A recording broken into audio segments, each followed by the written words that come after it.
was out of control, but I still love my man, with my body and soul. When the road gets rough, you say things you should not say.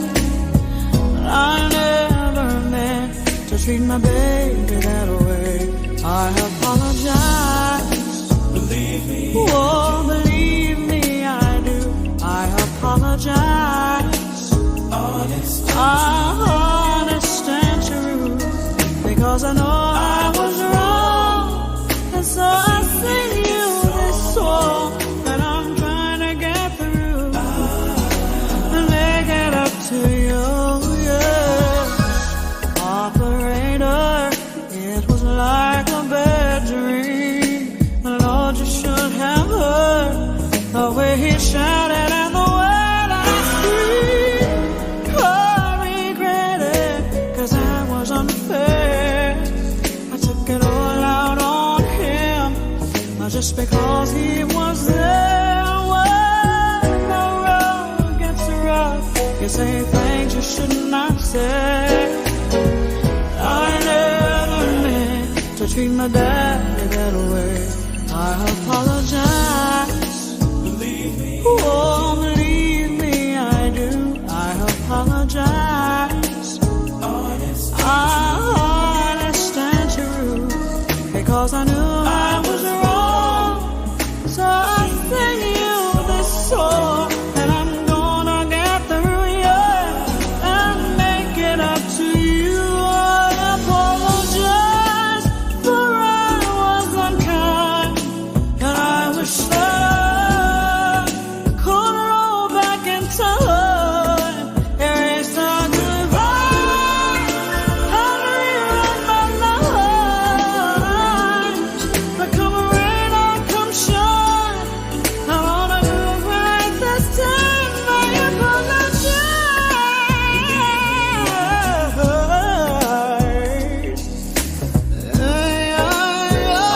Oh, baby, I do, because I know I was wrong, and so I sing you my song.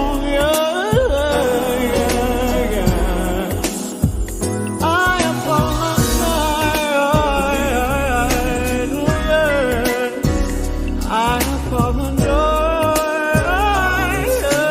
Oh, yes, because I know I was wrong, and so I sing you this song, and I wanna get, I gotta get, I need to get the root of you, yeah. Believe me, I do. Oh, listen, oh, baby, I'm talking to you right now. Oh, I'm talking to you. I was wrong. I was wrong, baby. Listen to me right now. Singing it to you right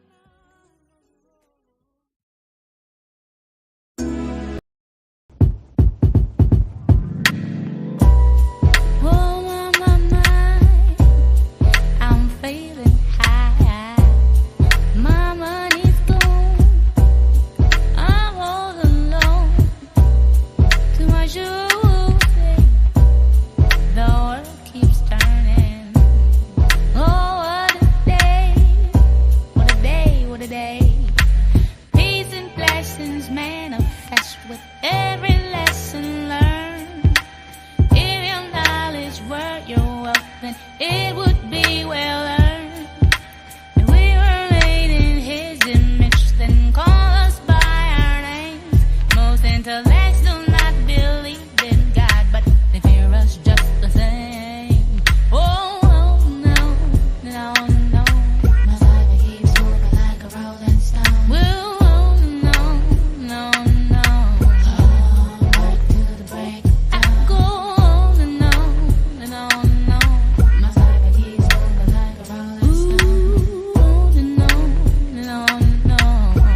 feeling kinda hungry, 'cause my high is coming down. Don't feed me yours, 'cause your food does not endure. I think I need a cup of tea. The world keeps burning. Oh, what a day. What a day, what a day. You rush into destruction 'cause you don't have nothing left. The mothership can't save you, so your ass is gon' get left. If we were made in his image, then call us by our names. Most intellects do not believe in God, but they fear us just the same. Oh, no, no, no. My side keeps moving like a rolling stone. No, no, no, no, no, no, no, no. He ain't fuck with me, so just leave him alone. Wait, no, no, no, no. My side keeps moving like a rolling stone. Oh, no, no, no.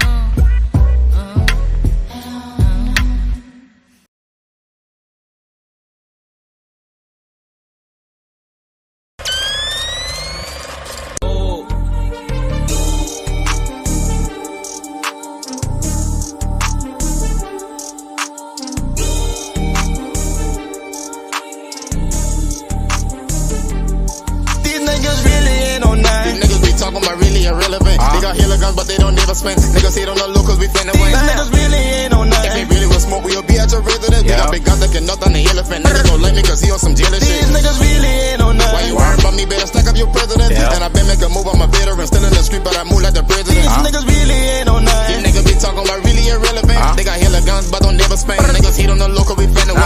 Them niggas be talking shit, run them off, but they really irrelevant. Niggas that like they want it with boss, but they never approach me 'cause they know we step on shit. Cause I'm in a little better position than I'm 20 crib, and you know who you messing with. And you know that I've been off the porch, I've been out to the north. You can call me a veteran. I'm still in the street, but I move like the president. The north on the map, nigga know that's a motion. Nigga, they see me in public, don't never say nothing, but go on the internet doesn't. You know that I'm thugging, I'm tripping on nothing. You can't even pay me to pay you attention. Some nigga they here and they know that we winning. Don't speak on my name, you ain't got my permission. You better stay focused and play your position. He said he don't like me 'cause I think I'm all that. But I know I'm the shit and I still with the shit, and I know you ain't ready for all that. Get the fuck on my dick while you all on my make. Why the fuck you little niggas can't fall back? Better know that the 5.57 and 7 say 2 bullets knock off your ball cap. Why you speed out the gang with my dogs at? Them niggas don't like we gon' turn out the city. And these niggas know that the labels keep calling, so these killers calling tryna link up with me. And if that's a problem, you know we gon' solve it. My young nigga post on the block with the 50. And you know that I move, they just stay with a glizzy, and I keep a semi 'cause these niggas envy. These niggas really ain't on These nine. niggas be talking about really irrelevant. They got hella guns, but they don't never spend. Niggas hate on the low 'cause we finna win. These niggas really ain't on If nine. they really was smoke, we'll be at your residence. They got big guns that can knock down the elephant. Niggas don't like me 'cause he on some jealous These shit. niggas really ain't on Why you nine. worrying about me? Better stack up your president. And I been make a move, I'm a veteran. Still in the street, but I move like the president. These niggas really ain't on These nine. niggas be talking about really irrelevant. They got hella guns, but don't never spend. Niggas hate on the local, we finna win. Some niggas may do too much talking, I gotta put them little niggas in their place. I hope you heard what I said, nigga. Ain't nothing changed, man. I still ride around with the Drake. Man, them niggas know I've been chillin' and handling business. Just still chasing after the cake. Man, I swear that these niggas trippin', they all in my business. I gotta get them out the way. Man, these niggas know they gon' die if they play. If I come with the chick, man, you know they gon' get you. I really been in the jungle with lions and tigers and bears, but I run with them killers. And you know we got stick with no clip and they curl like bananas. You really can call us gorillas. I'm acting like you really want that shit with us. Once you get knocked down, you know you can't get up. If you with it, I'm with it. Let's handle this business. I'm ready to go to war for my nigga. Got that drink and a cup of pork for my nigga. Roll up a big blind and blow for my nigga. Math down, no sign. Everybody hit the ground, man. I'm ready to kick it off for my nigga. It can really go down, yeah, nigga. Right now, man, you already know I was.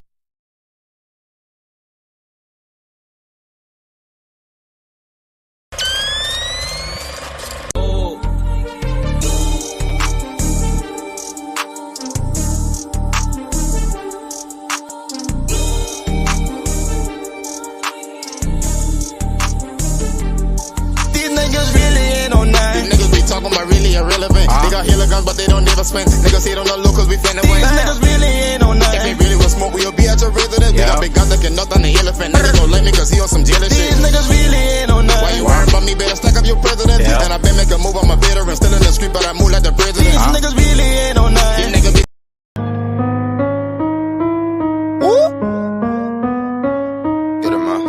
Get him out. I'ma aborigines tribe up. Dog, I make my own cash, we don't do taxes in the check. Put them taxes in the hood, we don't fuck with the IRS. You don't press your own con, but you show the cop respect. Same one locked up your homie, but you scared to get him back.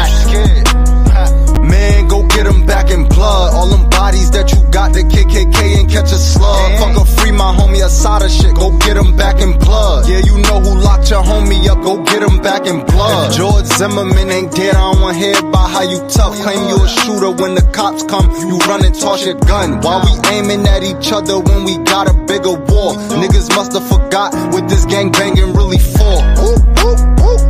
Man, you niggas really lost. If you don't own your own land, stop walking around like you a boss. Rappers giving bread to charity, go do some shit for real. All that gangster shit you talking, get raped when you take a deal. Man, you niggas ain't on shit. You my brother cause we black, I don't care if you blood or crip. If you don't own your own hood, stop talking gangster. You ain't nip. The rap execs invest in prisons, then use us to fill them shit. Dog, I make my own cash, we don't do taxes in a check. Put them taxes in the hood, we don't fuck with the IRS. You don't press your own con, but you show the cop respect. Same one locked up your homie, but you scared to get him back.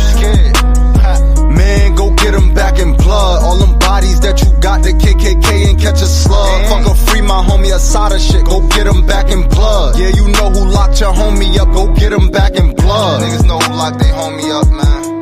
Know what I'm saying? This time we, you know what I'm saying? I ain't saying put the guns down, I'm saying we need to change targets, my nigga. You feel me? We aiming at the wrong people. All my aboriginals tribe up, man. Y'all already know how we give it up. And if you don't know what an aboriginal is, tap in. Yeah, you know who locked your homie up, go get him back in blood.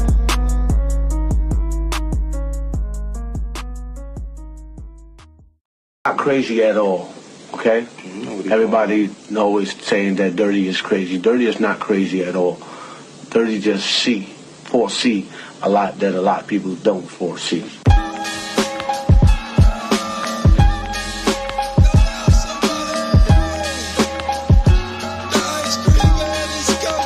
I swear nobody could touch mine. The king with aboriginal bloodlines, indigenous wherever the sun shines. I got it covered.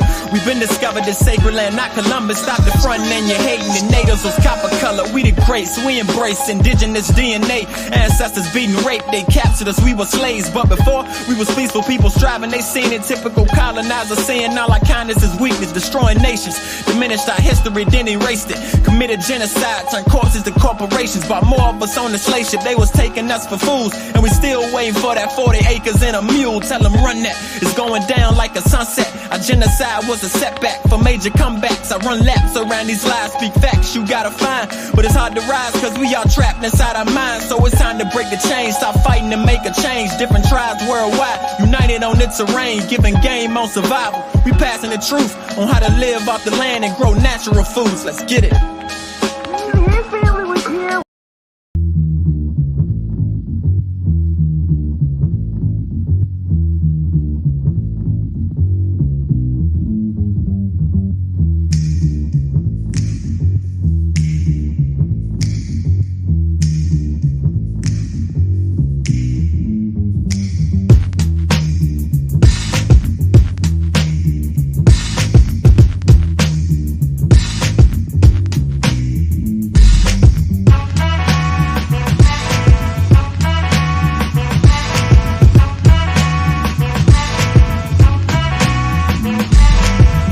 The breeze float straight out of our lids. Them, they got booed by these Harvard Brooklyn kids. Us floor rush when they DJ booming classics. You dig the crew on the fattest hip-hop record. He touch the kinks and sinks into the sounds. She frequents deep, fatter joints called undergrounds. Our funk zooms like you hit the Mary Jane. They flock to booms, man, boogie had to change. Who freaks the clips with mad amount percussion?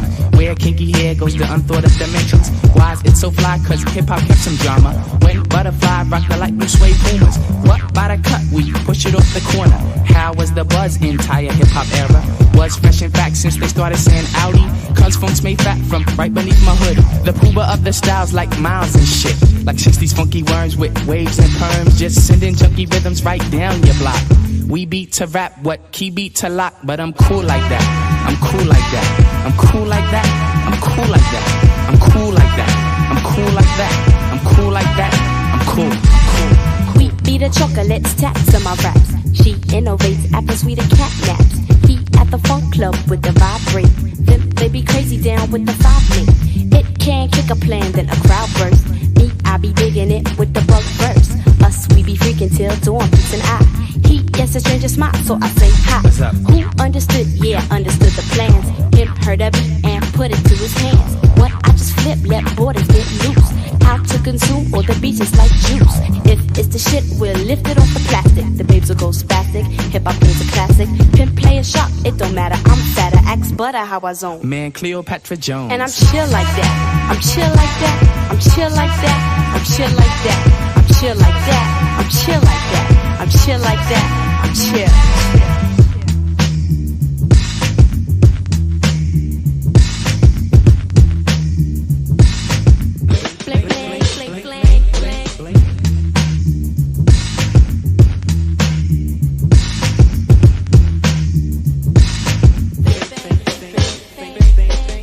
Get your free, cause the clips be fat boss. Them dug the jams and commenced to going off. She switched the beats and asked me cause she puffed it. Me, I got crew, kids, 7 and a crescent. Us cause a buzz when a nickel bet the dope. Him, that's my man with the asteroid belt. Fake catch a fizz from the Mr. Doodle Big. He rocks a tee from the Brooklyn 9 pigs. The rebirth is slick like my gangster stroll. The lyrics just like Luke, come in stacks and rolls. You used to find the bug in a box with Dave. Now he boogies up your stage, plats twist the braids. And I'm peace like that. I'm peace like that. I'm peace like that. I'm peace like that. I'm peace like that. I'm peace like that. I'm peace like that. I'm peace. Check it out, man. I groove like that. I'm smooth like that. I jive like that. I roll like that. Yeah, I'm thick like that. I stack like that. I'm down like that. I'm black like that. Well, yo, I funk like that. I'm fat like that. I'm in like that cause I swing like that. We jazz like that. We freak like that. We zoom like that. We out. We out. We out.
Shout out to all the American Aborigines. Chief Ether's in the building. Aboriginal TV's in the building. The God of the Geechies is in the building. What's up, tribe? Top of the morning, balance of the evening.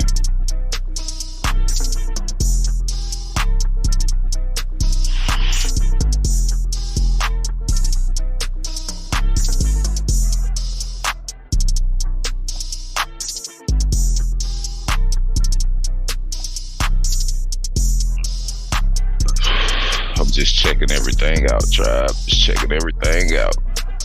Everything look good. We are live on dvdstore.shop. What's up, tribe? We back.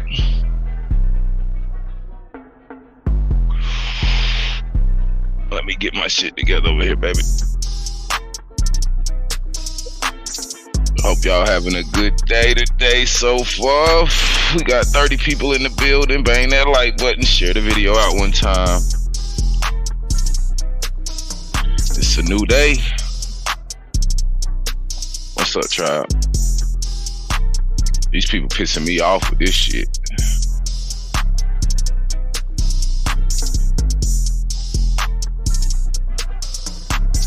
Let me see who we got up in the building this Grand Rising. Hey. Rottweiler in the building. Miss Geechee is in the building. Roger W in the building. My brother James Williams is in the building. Who else we got up here? Chief Hawkeye. What's up, tribe? Unique Rector in the building. Stephanie Burke is in the building. C. Roberts is in the building. What's up, gang? Guy Johnson is in the building. My brother Aboriginal Truth Seeker is in the building. True American Indian in the building. George Witcher III in the building. What's up, tribe?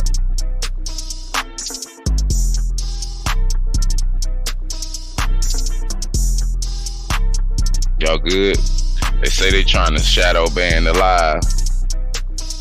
So make sure y'all share that video out one time.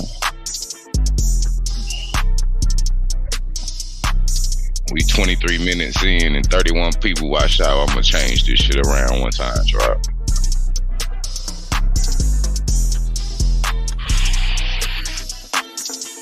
Y'all see what the title said? Did Charleston White expose Cam Newton over the weekend? Man, it was a good ass interview. I can't lie. We got to. It's one of them ones we can't just let slide by without addressing.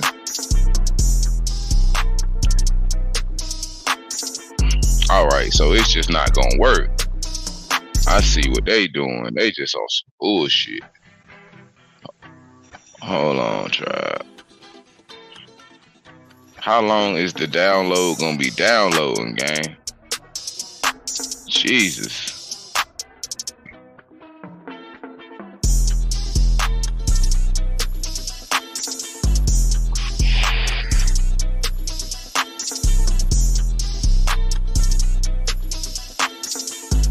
Oh, they on some other goofy shit.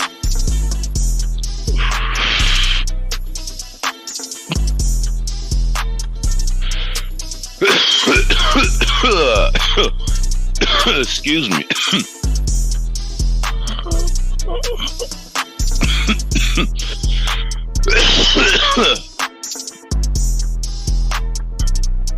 Y'all ready? This is the first time I ever seen an unknown size file. I'm trying to download a song. This shit says the file size is unknown.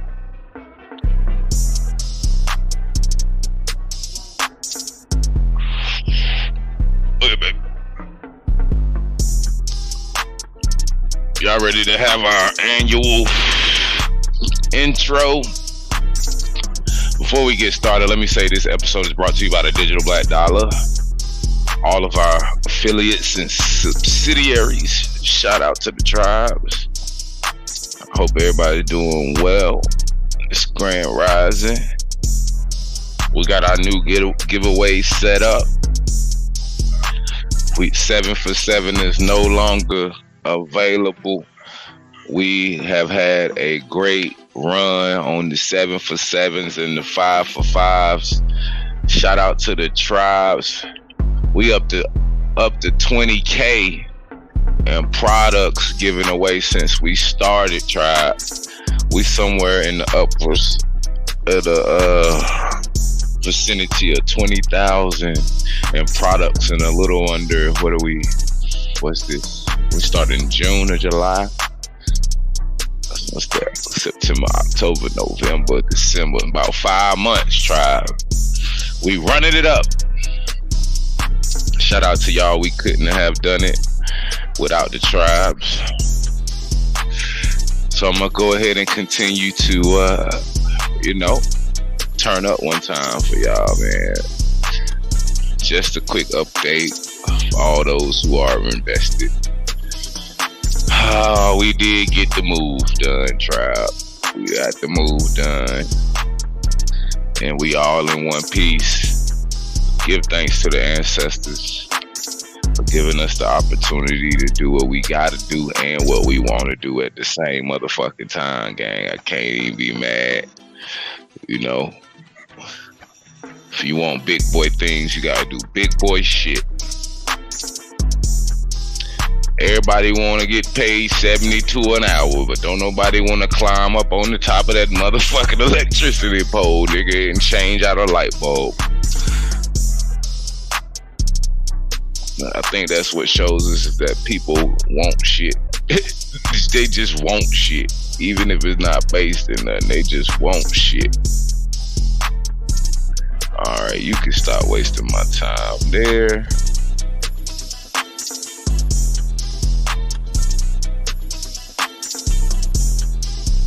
That's like the motherfucking 4th song I done tried to download. And they hitting me with the oh no.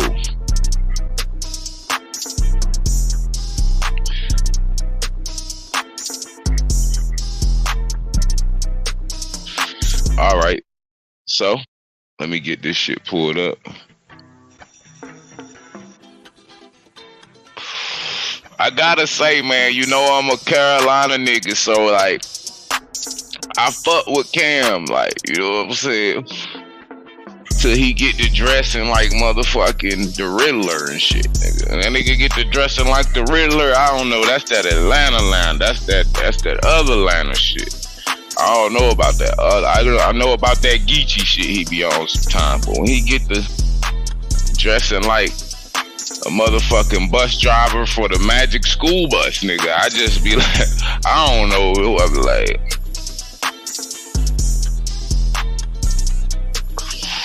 But shout out to Camp and this podcast. He had Charleston White for an interview. And when I tell you, man, like it was very interesting to watch the exchange, right? Like it was clear. Well, I ain't gonna for all those who ain't seen it, I ain't gonna spoil it, but it was clear there was certain agendas or narratives or attachments, you know what I'm saying? And it's like, it's different. A motherfucker dangerous, man, when he don't give a fuck and he ain't got nobody he got to motherfucking pay homage to. Motherfucker is dangerous, tribe. I'm telling you.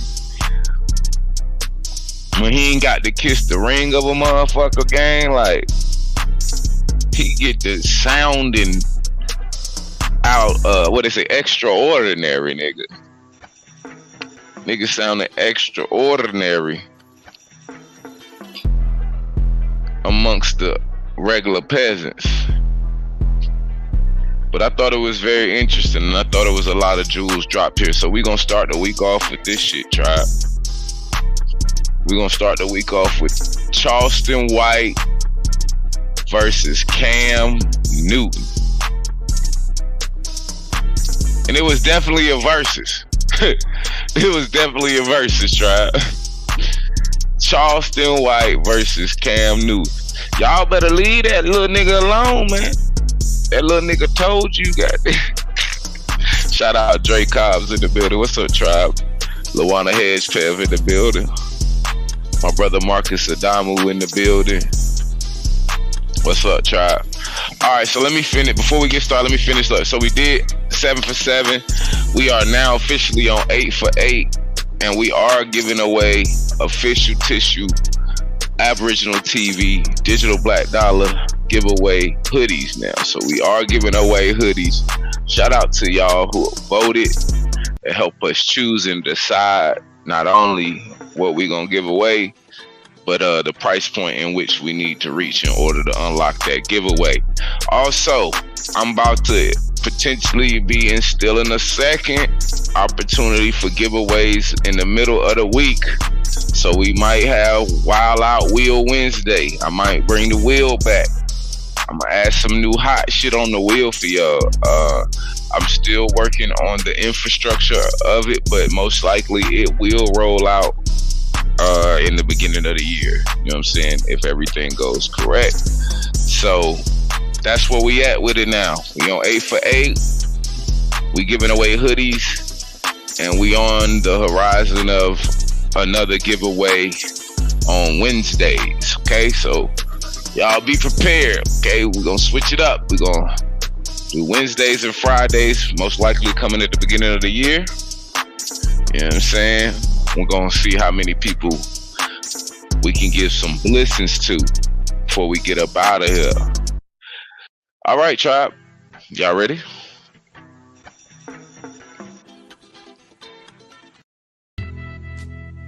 Let me see.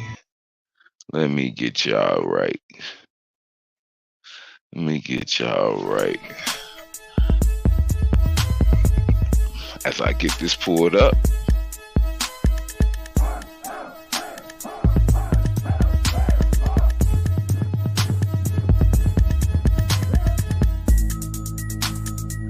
Cam Newton versus Charleston White.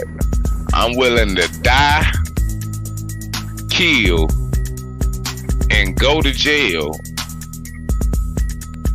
about what come out my mouth. That's a prolific statement, if I might say so myself.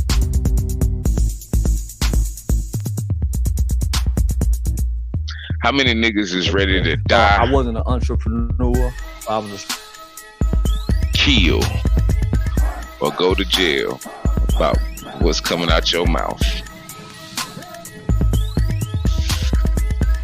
All right, tribe. Ain't gonna make y'all wait no more.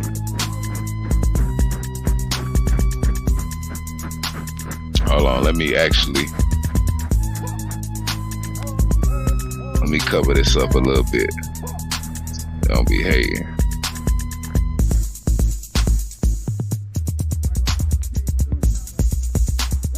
Y'all ready? Let me get some ghosts in the chat, some TVs in the chat. Make sure audio and visuals is clear. Shout out to Johnny R in the building. Let's try to get 50 people in the building. The only way we're going to be able to do that is y'all bang that like button, share the video out one time for me.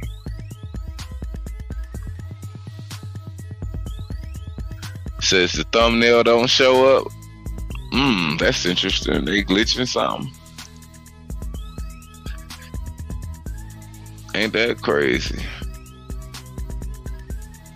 This one was gonna probably break the algorithm trial. They was probably gonna take me out the sunken place with this one. So I'm not surprised if, things go a little iffy today. Just to be clear. All right, let's get it. Struggling single dad, who financially didn't have the means to put gas in the car every day, but was still working in the community. Because of that, that struggle and that small time frame of struggling, I evolved into entrepreneurship by way of the internet. But I started out frustrated. So when I came to the internet, I didn't even know you could make $1 off the internet. Financially, I didn't know how to create a business to make any profit from a business. I thought I was supposed to be begging and asking for donations.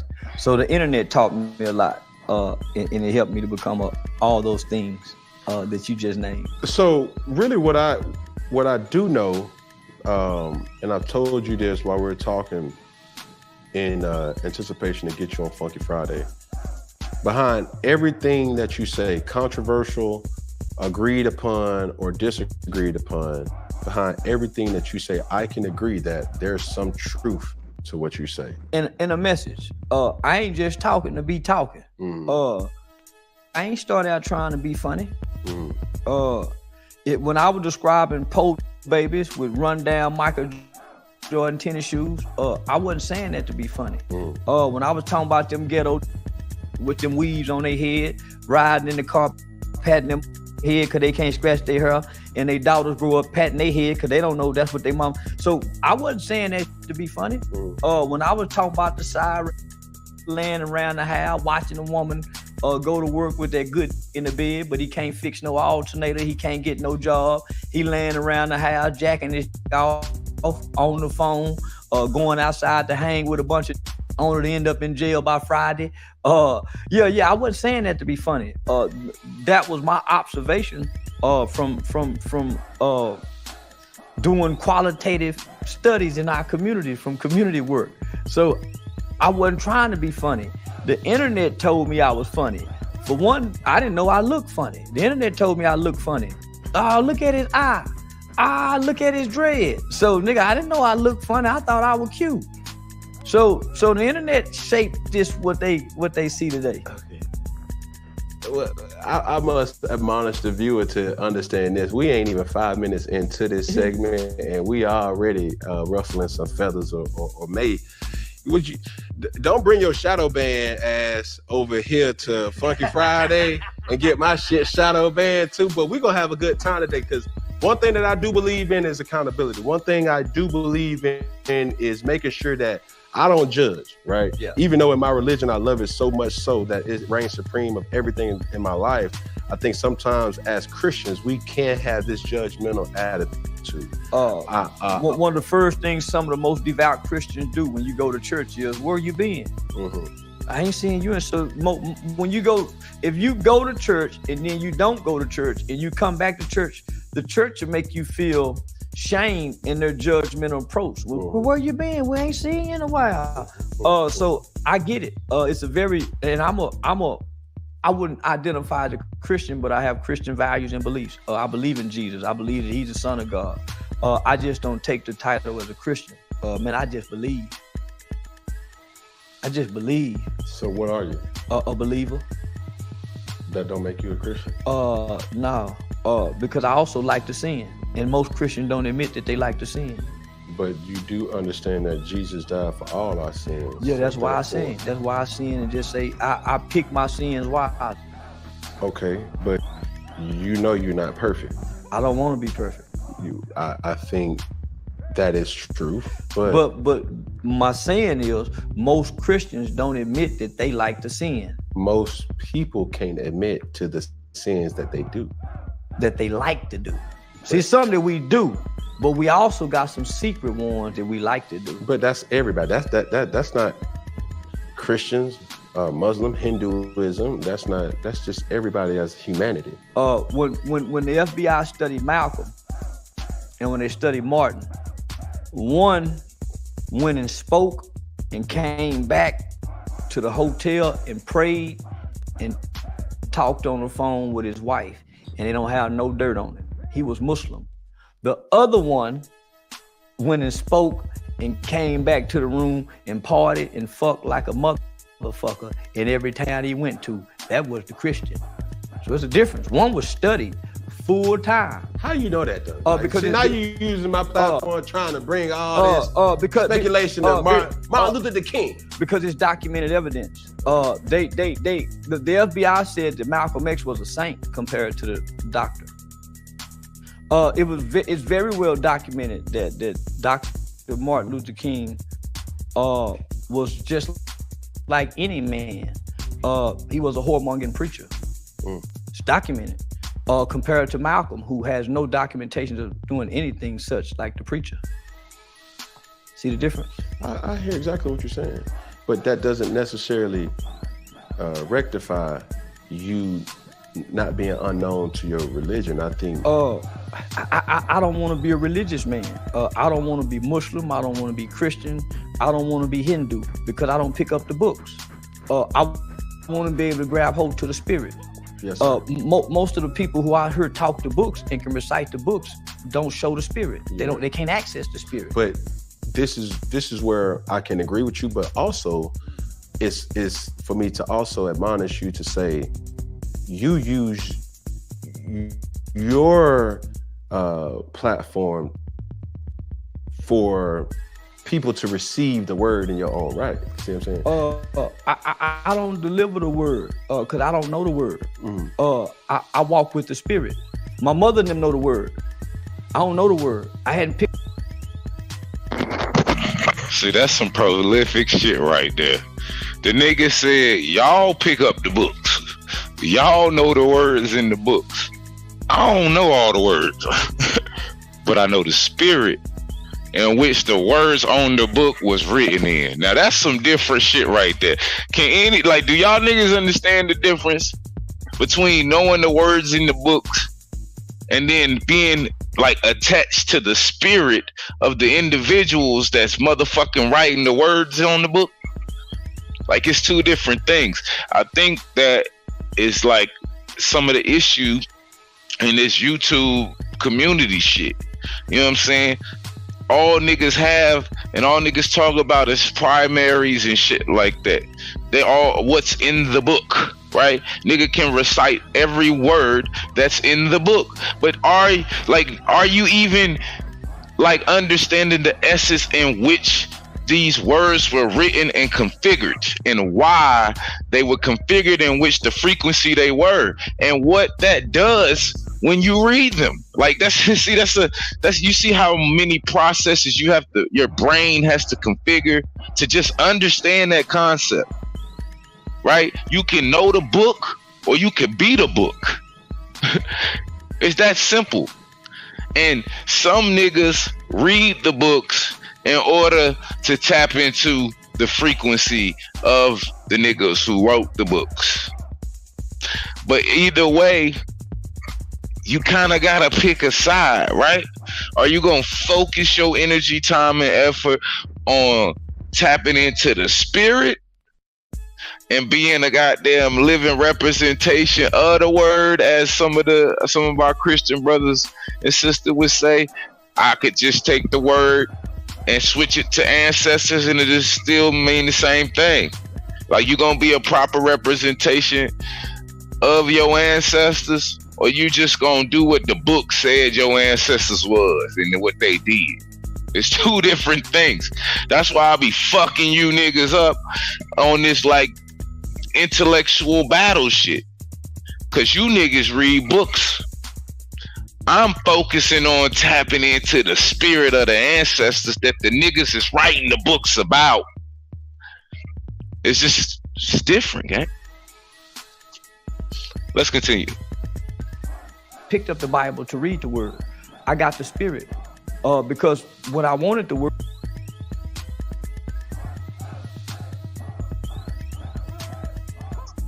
real quick, let me give my brother Marcus Adamu a shout out for sending in our first 8 for 8 tribe. 7 more donations of $8 or more lock in our first 8 for 8 officially. We are giving away official DVD Aboriginal TV hoodies for the winner. That's what we came up with, tribe, and that's what we going with. Goddamn, you already know what time it is. Make sure y'all bang that like button, share the video out, support the channel. If you enjoying the stream, let's continue. I couldn't get the word. I was locked away in a cell, and they wouldn't give me the Bible. So for some strange reason, I was able to access the spirit. That's the spirit that Jesus said that will write God's word upon your heart. I don't want to be Christian because Christians can't access the spirit. They all got the word. I don't want the word, God. I want your spirit. Because it says with this spirit that I can do greater works than Jesus. There's no Christian I ever heard to say they can do greater works than Jesus. And Jesus himself said that you can do greater works with this spirit. So I don't want the Christian word. Give me that spirit Jesus was talking about that raised the dead, that allows you to walk on water. I ain't seen a Christian walk on water yet. But isn't that the truth for you to understand and say, yo, I'm going to be what I've never seen? If you had never seen it, you can't become it. So I watched my mother take care of children. I watched my mother feed people with her word of God. I watched my mother pray to get my grandmother off drugs. I watched my mother use the word of God. Okay, mama, that word worked good enough for you, but I need the spirit. The things that I've gotten involved in and the things that I do and the things that I face, the word ain't gonna help me, mama. I need the spirit. To that point, take me through this whole background of what we see now and what had the most influence to you becoming what we see today.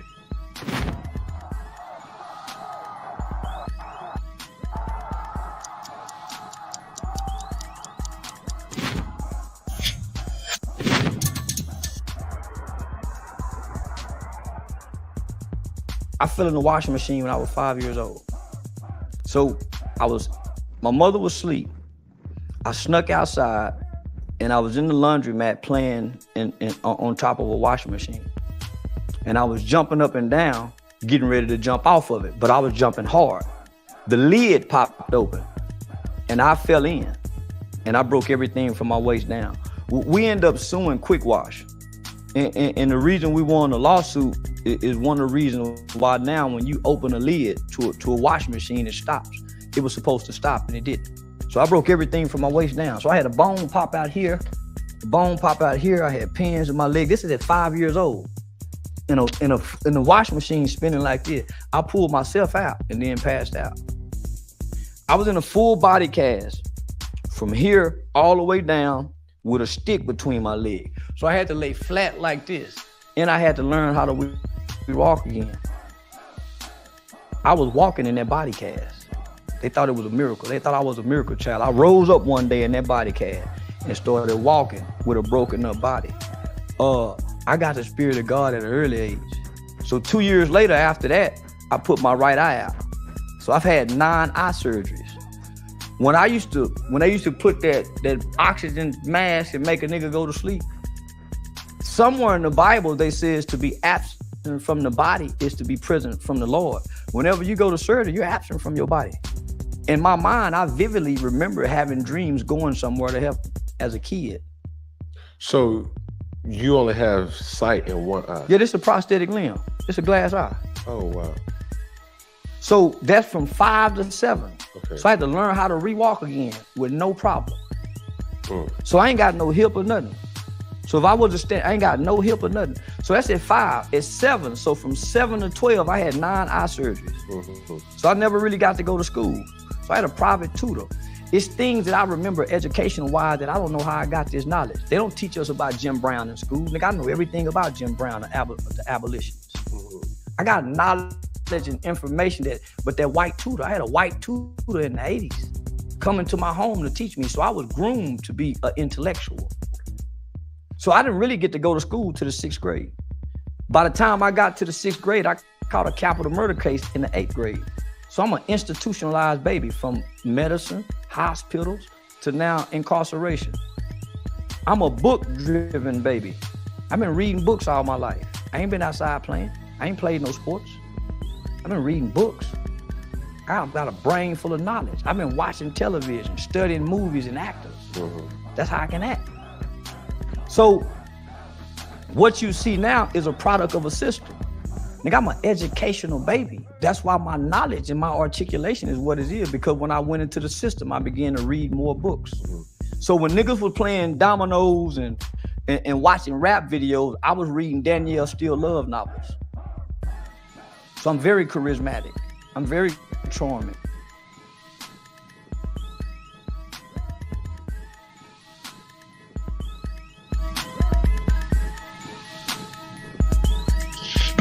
All right, tribe. We got 59 people in the building. Bang that like button. Share the video out one time. Let's try to get 100 people here. Charleston White versus Cam Newton. You know, he's just giving this traditional background, you know. A lot of people like to know what Charleston White is about. A lot of people be triggered by, you know what I'm saying, the things that he says and the things that he challenges. So, you know, to hear the background, to understand a little bit why people move the way they do, definitely could give you better inclinations on their movements and their frequencies, you know what I'm saying? Just on first glance, you know, you could call the nigga whatever you want to call him, but, you know, there's more than meets the eye to most people, you know what I'm saying? But this shit turns up. It turns up in a little bit. Let's keep continuing. That what you think? Yeah.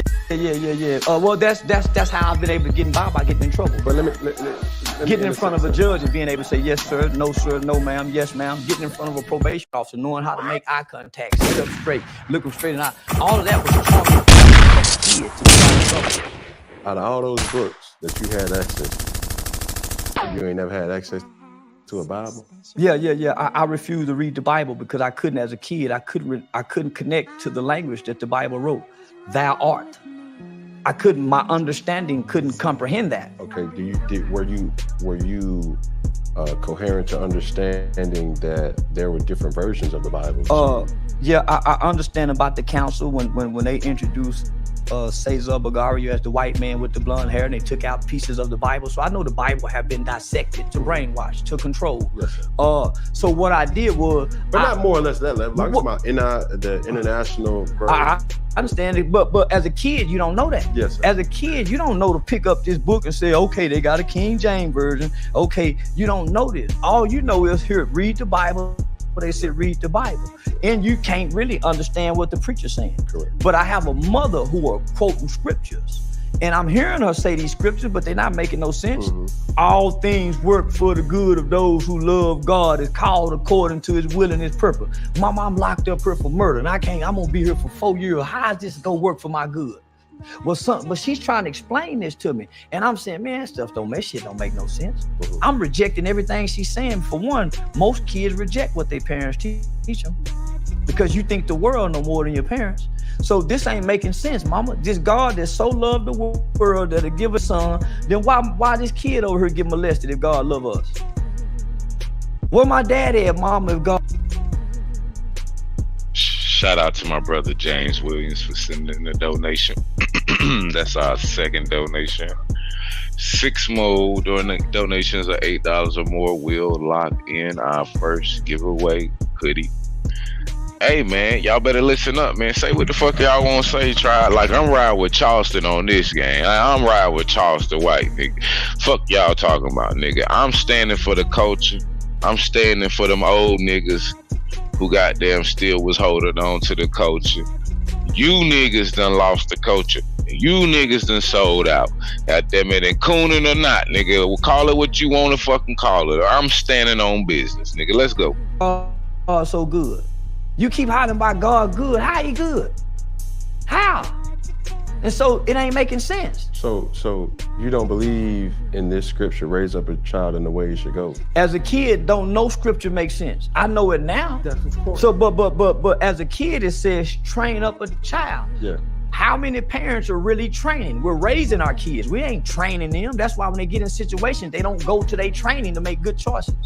When police get in situations, they go to their training. They training is to shoot. Shoot. Where? Shoot to kill. Why you didn't shoot him in the leg? Because he was in a situation where he had to fall back on his training, and there's a silhouette where they're trained to shoot center mass. So that's why they don't shoot you in the leg. So what training are we giving our children where they get in a situation where they choose the training? We're not training. We raise our kids. How do we raise them? Food, shelter, clothing. We ain't training these kids.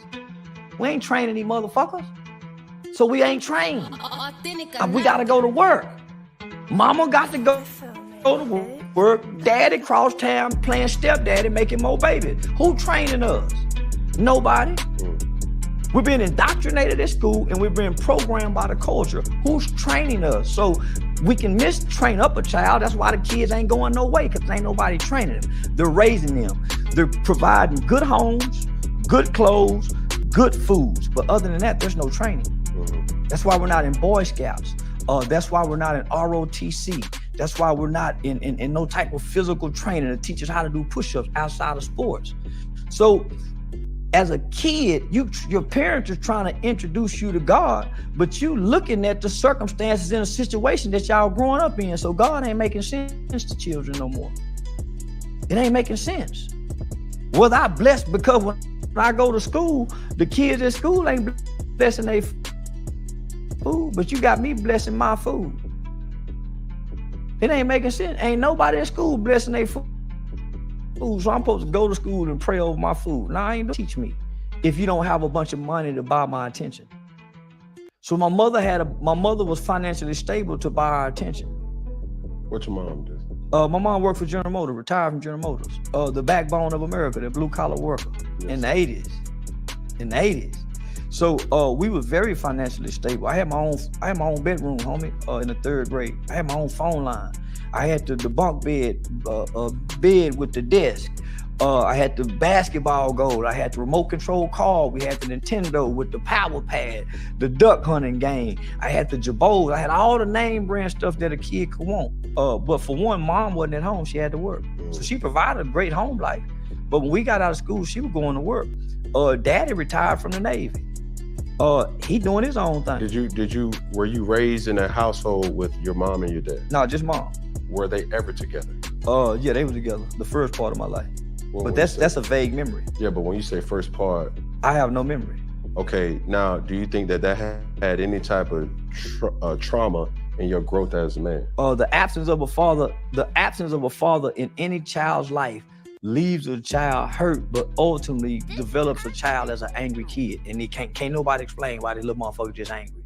That's the absence of a father. But so my brother. So speaking as from the son's perspective or the female's perspective? I'm speaking from the son's perspective. So both my brother and I grew up with just a good mother, a good loving mother.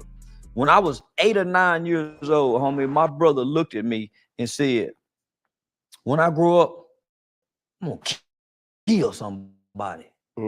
Man, I looked at that nigga and ran downstairs. Mama, Kevin say when he grow up, man. Boy, come here. What you mean? When I grow up, I'm gonna kill. And so she spanked him when she should have been exploring that anger. Long before a kid gets angry, they feel hurt. Nigga, where my dad at? Mama, where dad at? What Tupac say? He heard mama crying. Mama, where my daddy at? Heard you crying late night through the bedroom door. And do you love me, mama? Why they keep on calling me nigga? Get my weight up with my hate and pay them back when I'm bigger. So that's the 12-year-old big body kid, nigga, that they done put in football that grandmama them scared of. When he get mad, he huffed and puffed. He kicked the door. He punched a hole in the wall. He pushed his little sister down. Get that weight up with my hate. So just think about my brother saying this, nigga, I'm 8 years old, he 10. Nigga, he killed somebody at 17. So I'm trying to piece it all together. So the anger, right? So we hurt in the beginning, but before you hurt, you feeling unloved. No, hold on, check that. Truth to that. But in your household, you raised by your mother, parents was never together. You guys, 3 boys. Two boys. So just you and your brother? Just me and my brother. 2 boys. So you only got 1 sibling? Yeah. So, but I had a sister come later in life when I was 13. Okay. So we got uncle, we got granddaddy, we got grandmama, we got aunts, we got cousins. So we got a big family. Yes. And we got males there. But they ain't the right kind of male. Granddaddy got a barber shop. Granddaddy went to the military. Granddaddy retired from Paul Lumber's yard.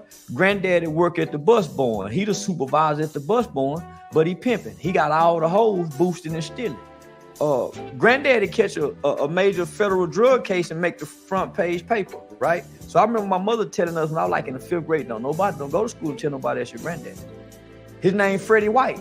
My uncle is a pimp. My granddaddy got the barbershop. I'm growing up with granddad and uncle them at the barbershop, seeing the hustlers and the players and the pimps. It's the black exploitation era. It's the 80s. So I got men in my life, but my mother is contrasting and countering what we're seeing. Right. She's trying to raise us to be opposite of her brother and her daddy. So she's trying to instill good morals. But nigga, who fucks up the kids more than the bullshit uncles in the black family? Because Uncle Wayne is the pimp with the Rolls Royce. Uncle Wayne is the pimp walking through with the briefcase full of money, the trash bags of money. So as a kid, you see the dynamics of how the family treat Uncle Wayne. Everybody kiss his ass, and he a woman beater.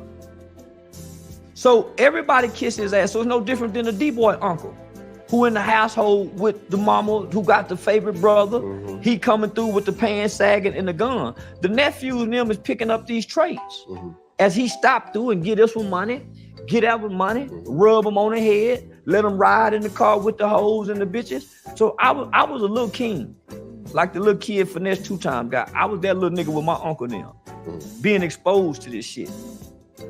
So that's the dynamic of the loving single black mother who's God-fearing, who's trying to teach her kids good morals and values, but she don't have the time because she got to work and provide a good living for them. And there's a missing piece in the father being the absence of the father. So the absence of the father, who's supposed to step in? An uncle, a cousin, somebody within the family. Figure. Within the family before she have to go out and get a coach. Correct. But nigga, there's no positive male figure.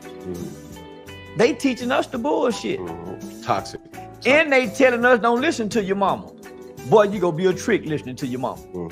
So they really got you. So as a child, you're battling different things. Don't listen to your uncles, and your uncle saying, don't listen to your mama don't know what she talking about. You see what I'm saying? You gonna be a little bitch. You know what I'm saying? Hey, you gonna be a man, da-da-da-da-da. We all go through those types. So not only that, when mama leave, just like every other kid, what we do, we cut on that television. So now, when we cutting on the television, at this time, homie, gangsterism being introduced. Nigga, mama at home. And what I see on TV is being propagated. It's being glorified. Imagery. Right? It's no more Big Daddy Kane's. There's no more Kid and Play. It's no more MC Hammer niggas dancing.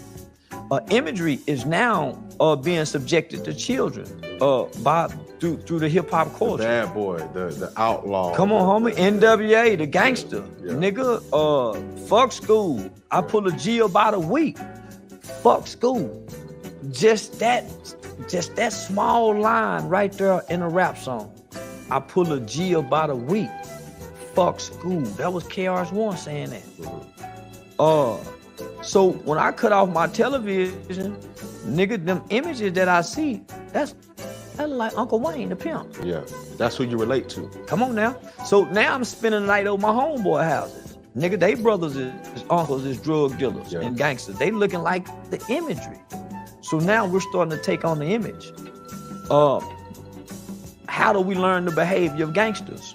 Through the lyrics in the movies are now being shown to us. Now, rather than us wanting to play football, nigga, we want to be too sweet. We playing too sweet. The guy that can whoop everybody in prison in the movie Penitentiary. Instead of doing kung fu and doing karate, nigga, we playing high top and rocket on colors. So, mama at work while all this dynamics is changing. With no absolute clue. Don't have a clue what's going on because nobody is hip to this new culture, really. Yes, sir. So now you have people who are becoming aware of the words in these lyrical contents, and now they're starting to put parental advisory labels on tapes. But mama and them don't have the time to sit and listen to this shit. They tired. They getting off work tired. Then one of us is having problems in school. So she got to take out work to come deal with this one. So because she's dealing with this one, guess what? The younger one flying under the radar getting in trouble because the oldest one is getting in so much trouble. Right. And that's what's happening in these households. It's becoming overwhelming. It's only one parent. It's only one parent. Not only that, the problems and the frustration of the children is mounting on top of whatever problems you're having at work, whatever financial problem, and your relationship problem. So along. Hey man, I'm just saying though, a lot of people ain't gonna say it, but this is the experience in which a lot of people grew up in, man, and are still growing up in, and are or living in right now. You know what I'm saying? All of these different changing parts, all of like.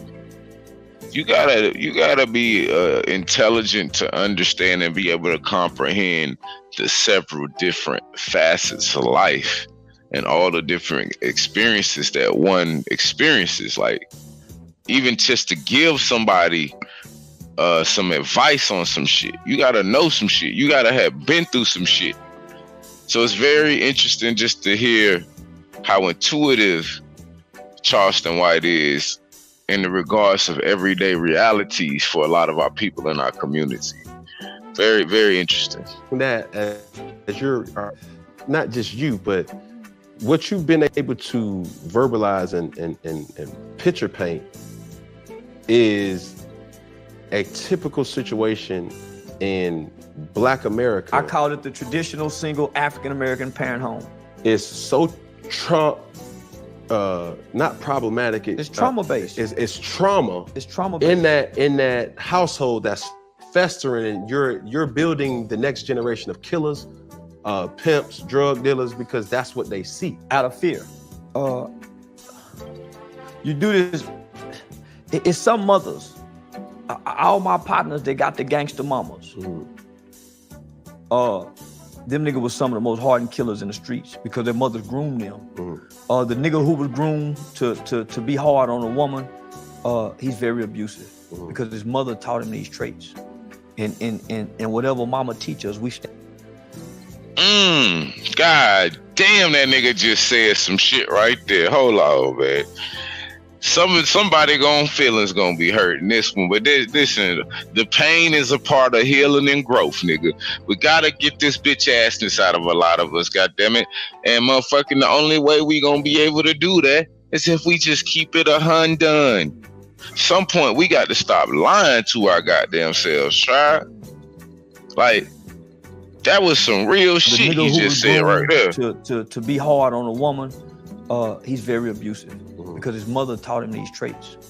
And whatever mama teaches us, we stand on it. I'm gonna say it again, nigga. Whatever mama teaches us, we stand on it. That's why, nigga, I repeat a lot of shit my mama say. Nigga, mama said that the Bible. So, nigga, so if you, the street mama, that's why the whole mama is so dangerous. But the loving, over nurturing mama is just dangerous as the whole mama who teaching him the street shit. Yes, sir. Because she handicaps him. And what ends up happening is, out of his rebellion to be free as a boy and a male, he overcompensates with being over masculine. Because mama gave him all this.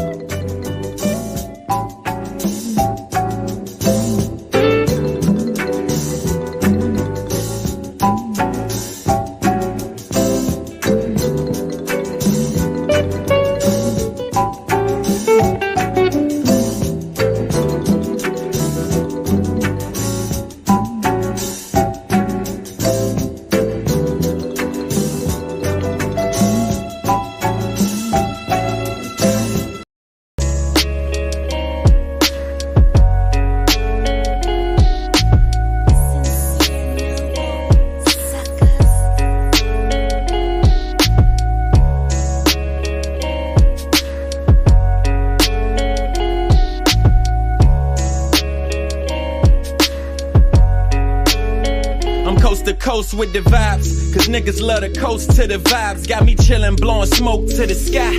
Plotting on paper, knowledge is sacred. Learn to love in advance. If you ain't solid, I ain't touching your hand. I understand how cowards be shallow, sitting watching the shadows. To be the closest to you that grip the Glock with the barrel. Aiming right at your vessel, they hate that the light is special. My dreams inflated, they irritated by my potential. I gotta watch for snakes, they slithering, watching plates. That's why I move silent, stay godly and out the way. It's just me and my empress and the hustle relentless. And just because I forgave you don't mean I'll ever forget it. You tripping. People be tempted, but they lost me. Get off me. Religiously, you think that you can cross me. That's costly. Niggas tripping, this ain't your average. Cause I can feel your energy and see through all your tactics. You catfish. They showing love, but it won't last long.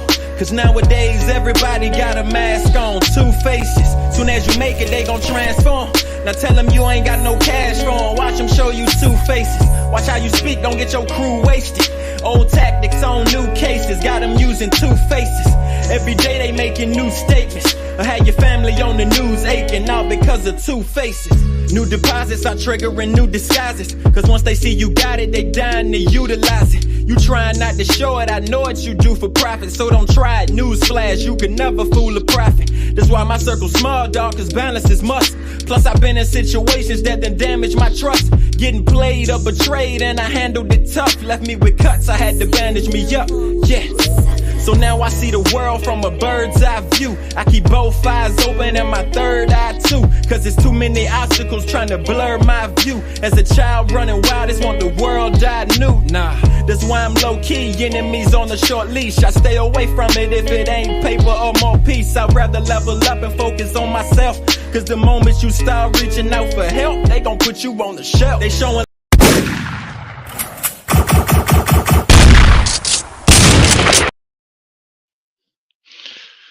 All right, tribe. Where we at with it? Top of the morning, balance of the evening. Hope everybody's doing all right this morning. Hey, man, Charleston White versus Cam Newton. It don't seem like a versus that, do it? Let's see what else is going on. this everything. So he try to play overmaster. He too tough. That's the nigga too tough. Over masculinity is the driving force for niggas to crash out.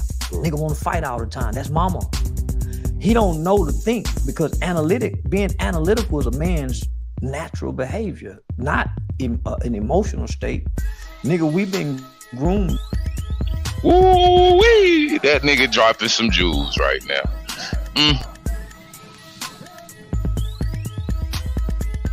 To be emotionally responsive and emotionally driven men because of our loving mothers. She's so loving, she only whoop us when she's frustrated. That's where we learn to hit when we get mad. Sit down somewhere. Bow, bow, bow, they hit you. And secretly they feel guilty because I've sit down when she emotionally driven all the time. That's mama. He don't know to think because being analytical is a man's natural behavior, not an emotional state. Nigga, we been groomed to be emotionally responsive and emotionally driven men because of our loving mothers.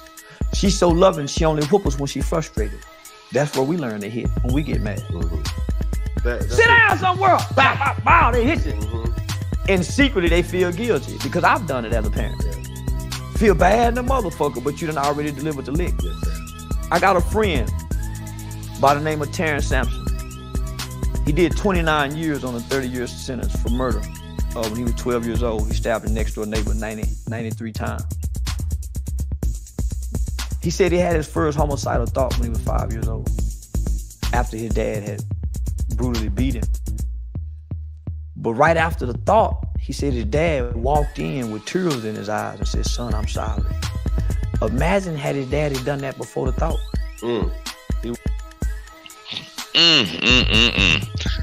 Shout out to my brother Jordan Johnson for sending in the donation. That's our third donation on our 8 for 8.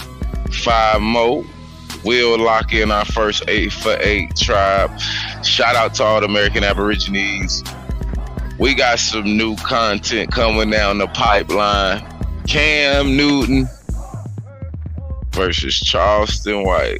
See, right now it's just he giving his background, but wait until niggas don't agree on certain things. See, niggas be all good when y'all shit align, but when y'all shit don't align, then niggas get to moving in this emotional frequency in which this nigga is so eloquently describing right now. Let's continue. Put a say to life. Come on. So frustration is a motherfucker as a parent. Before we get too ahead of ourselves, I'm trying to paint a picture here, and I'm trying to take people on this journey.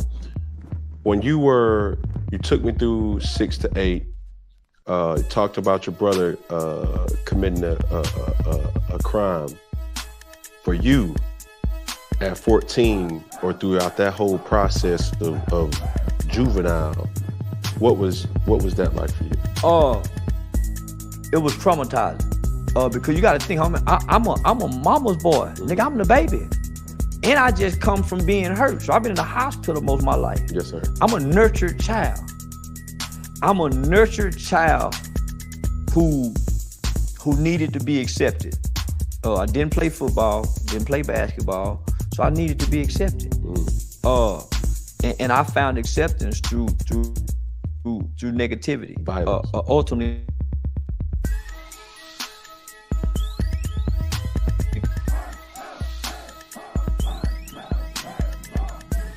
committing crime, to be violent. I'm not a violent person. Football, to play basketball, so I needed to be accepted.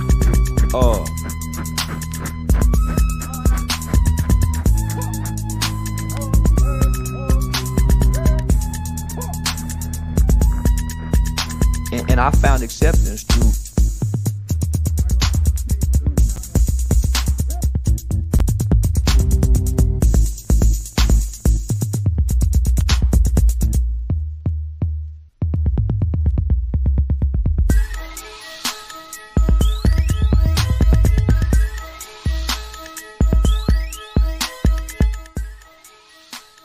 They over here fucking with me. They turning my music up.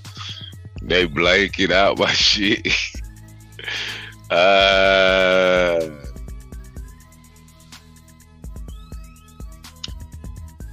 See if we can get it back on. We laughed after we committed that murder, but it wasn't funny. But what happened though? We went to the mall to go steal some starter jackets. So I had ran away from home. So my mother, I told you I got a younger sister. So my mother was pregnant.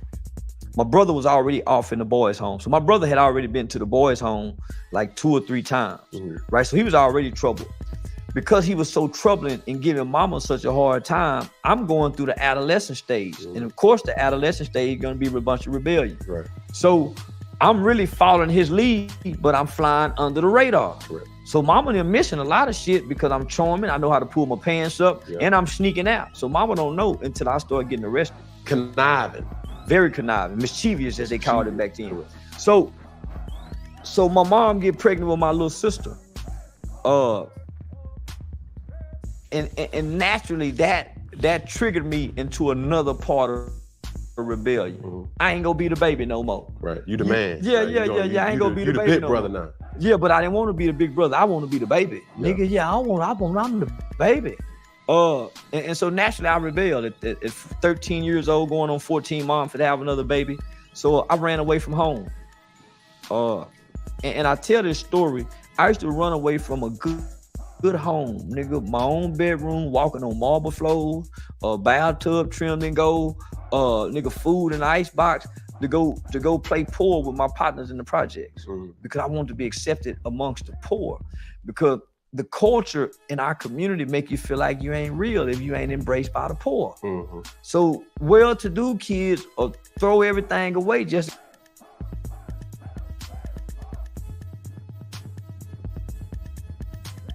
Wow. That's one of them, I mean, that explains it all. Like, the culture will have well-to-do children leaving good homes to run and go play poor. God damn it. Oh, that's some real shit right there, Try. That's some real shit right there. Go play poor with my partners in the projects because I want to be accepted amongst the poor. Because the culture in our community make you feel like you ain't real if you ain't embraced by the poor. So well-to-do kids throw everything away just to go hang with the poor in the projects all day, doing nothing, just hanging. So that's what I wanted to do, man. So I ran away from home and went and did it. And went on a crime spree from snatching purses, stealing cars, breaking into houses. That's how we was able to get the gun. We broke into one of my former girlfriend's houses, whose dad was a Dallas police officer at the time. Stole their Nintendo VCR, went and pawned it. Just on a crime spree. But boy, you was hell, boy. See, children are impulsive, right? That's where brain development comes in at, right? The prefrontal cortex. So most kids, unless they come from extreme poverty, are not committing crimes for financial gain. It's for the thrills and feels, the excitement of this shit, the rush. Yeah, the rush. So that's the impulsive. Yeah, that's the impulsiveness of a kid when you're supposed to be getting this playing football. You're supposed to be getting this in boxing, but we're not. So this the element of children that's getting their sports fix, right? So it was just for fun, and it ultimately ended up costing an innocent man his life. So we go to the mall. The plan is just to go to Foot Locker, grab some hats and some starter jackets and run out. So the first time we went, they had a young black dude look like he run fast. So we didn't do it. I got 2 partners right now today, nigga named Tawan Harris and Denarcus Miles. Both them niggas older than me. So the first crew we went to go do it with, we were like, nah, man, fuck that. I said, man, let's go get Denarcus. So I went to go get Denarcus just to drive. And Tawan was over there getting his haircut. Them niggas supposed to caught a murder case. He was cutting Tawan hair out. The nigga said, nah, man, come back and get me. Well, I was too anxious.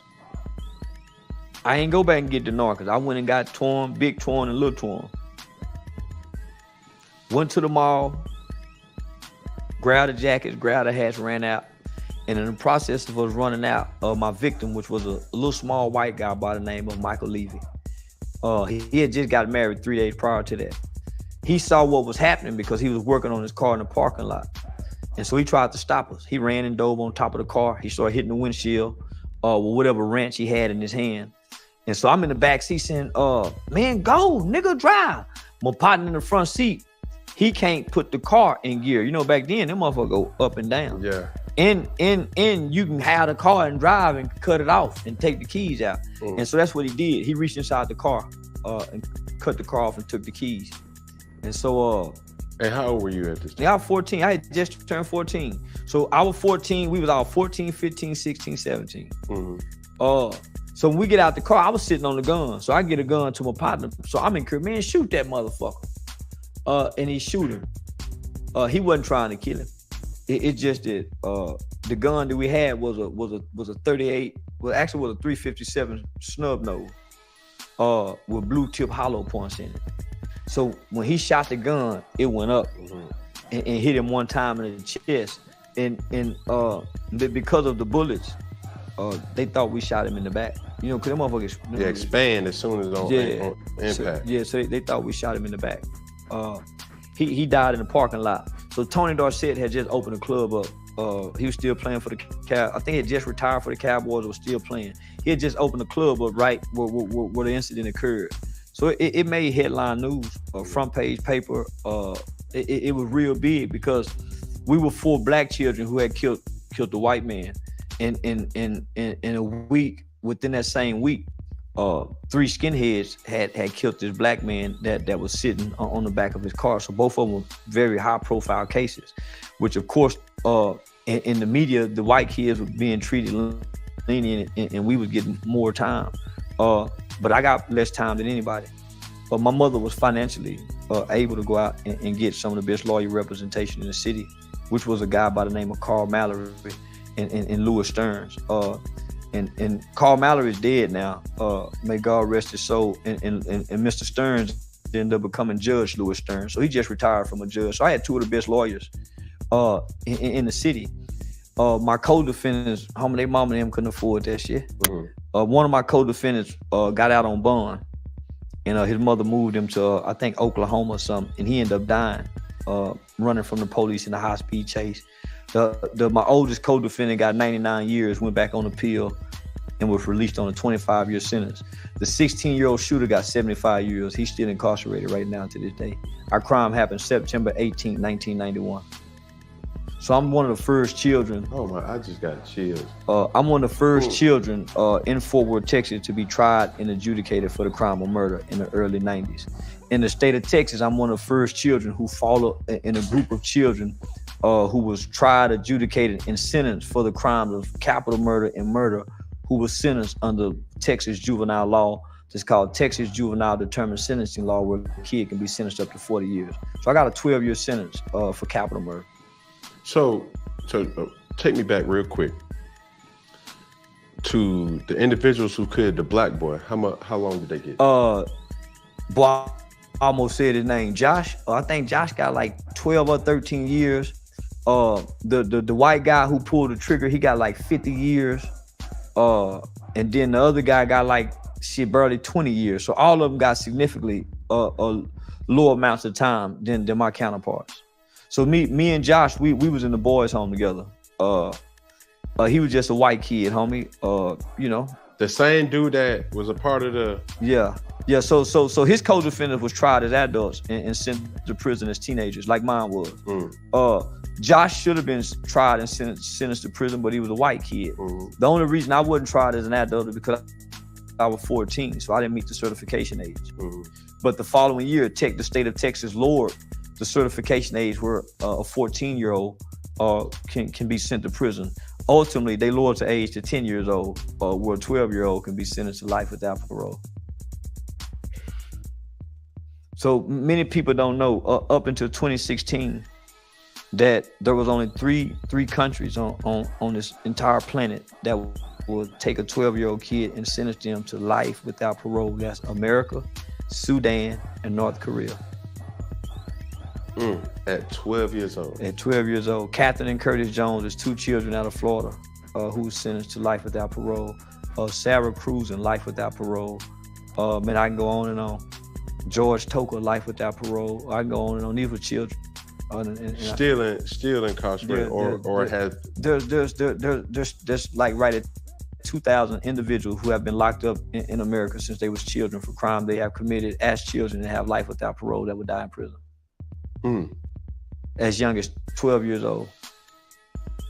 Florida will take a 12 and 13-year-old and send them on a prison yard at 12 and 13.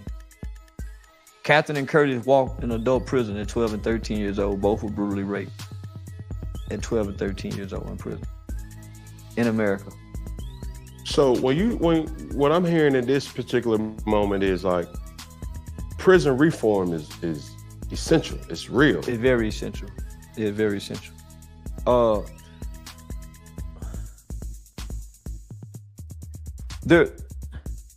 You have to understand, homie, there was 20 or 30 years of our country who believed that we should be tough on crime. And they became tough on crime.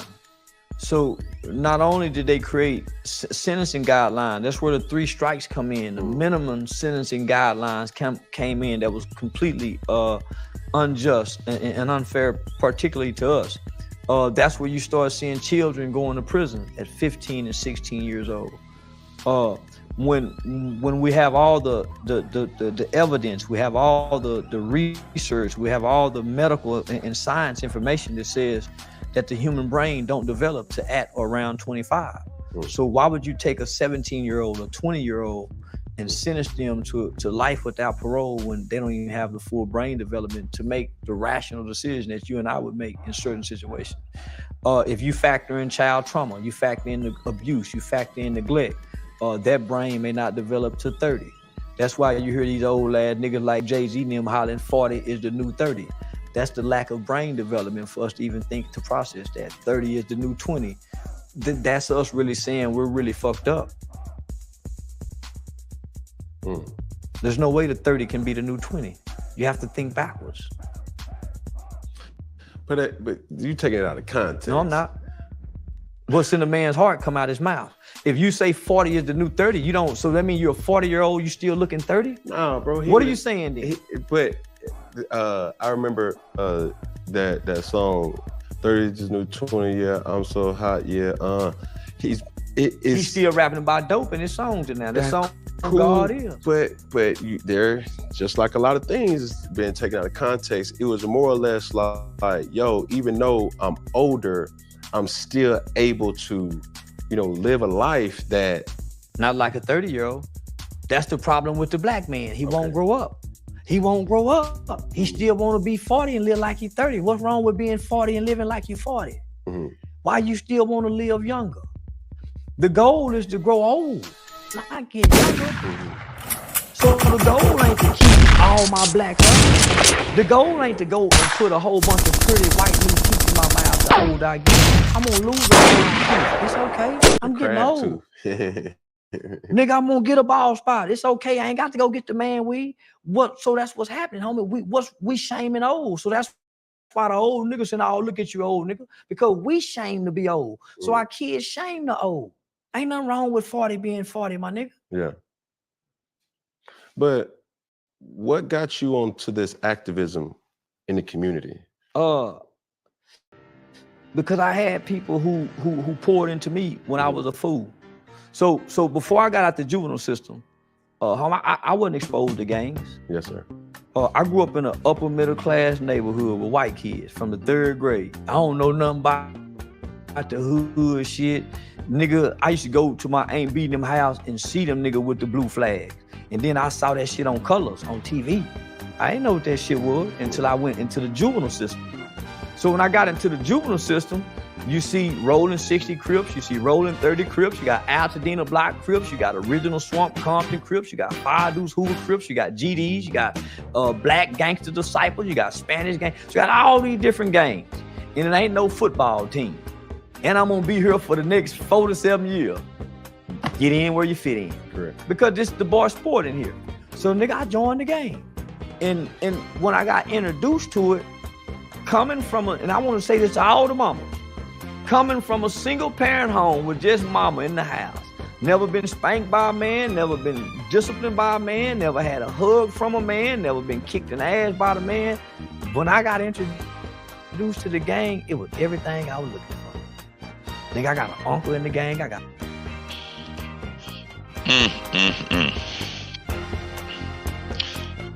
So what y'all think, tribe? Shout out to all the American Aborigines. We got 80 people in the building. What y'all think, tribe? Coon or King? Charleston White versus Cam Newton. I just want to give a quick shout out real quick to the tribes. Make sure everybody's having a great day today. We sending love, energy, high vibrations.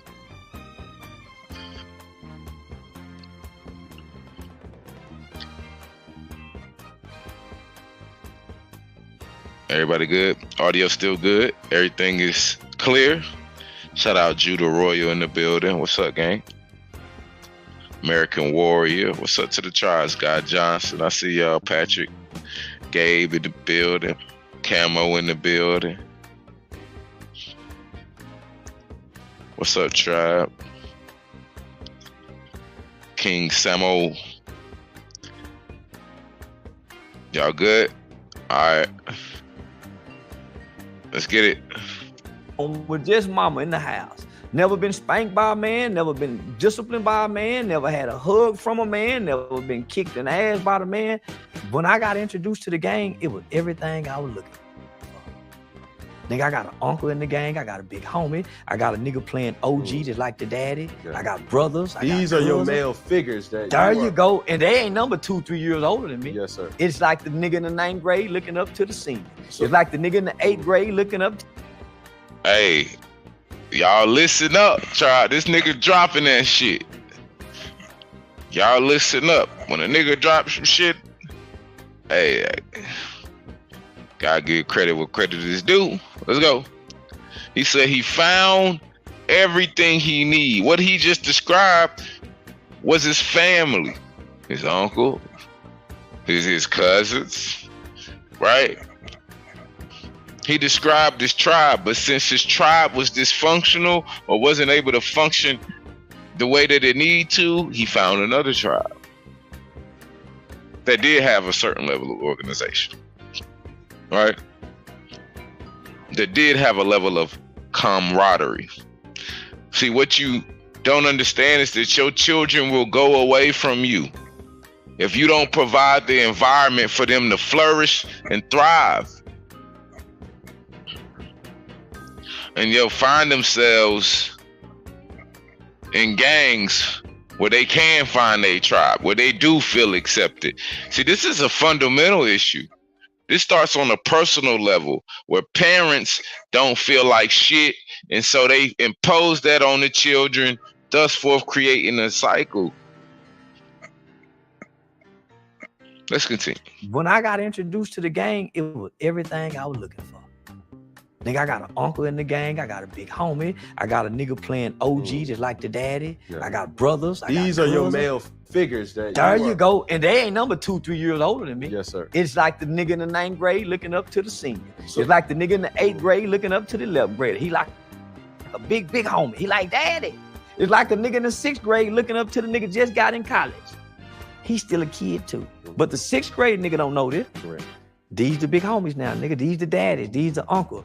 And nigga, I fit right in and I became the little homie everybody loved. And I worked my way up the ranking. Showing out for them niggas. I just want to be accepted, nigga. So I'm gonna do what these niggas won't do. I'm the little nigga all the big homies love. So yeah, nigga. So but it's people like me that's sitting back, coming to work every day, looking at this little nigga, reading books. Looking at him, his test scores, seeing he's smart, he got potential. His mama coming to see him. He making phone calls, he getting mail, he getting cards, he getting letters. Man, this little boy playing. These other kids ain't getting none of this. So you got workers who sitting back looking at the dynamics of all these kids they work with. And it's their job to say, man, why y'all hanging together? Y'all don't fit together. So it was the workers who was seeing the good in me. I ain't seeing the good in me because I'm playing bad. They seeing past the act. It's a facade. It's just a facade. I'm playing. Nigga, I ain't even none of this shit. That's why it was so easy to quit when I got my senses. So it's some niggas get stuck playing that because they don't have no out. You said something though, and I want you to say it. Nigga, I got an out. I'm smart. Yeah. Nigga, I can pass my GED. I can take college courses. Nigga, I can go before the parole board and look all these white people out and talk. It's a lot of niggas can't. Yeah. So they don't have no out. Nigga, they ain't got no mama sending them scriptures. They ain't got no mama calling, praying with them. They ain't got none of it. So I'm hanging with these niggas with no out, but I got an out. Yes, sir. So it was the workers who made me realize, homie, you bullshit. So when it was time for me to go back to court, part of the law is you go into the juvenile system until you're 18. 30 days prior to your 18th birthday, you go back before your sentencing judge. And the sentencing judge will make a determination whether you're going to be transferred to the adult prison system, whether you're paroled or you're recommitted back into the custody of the youth system. Now, if you're recommitted, that means the juvenile system has jurisdiction over you until you're 21. You get out at 21 and you're free. Your record is sealed. If you go to prison, then you do the remaining of your 12 years. So I'd already done 4 years at this time on 12. My victim's family played a big part in me not going to prison, because they was a forgiving white family.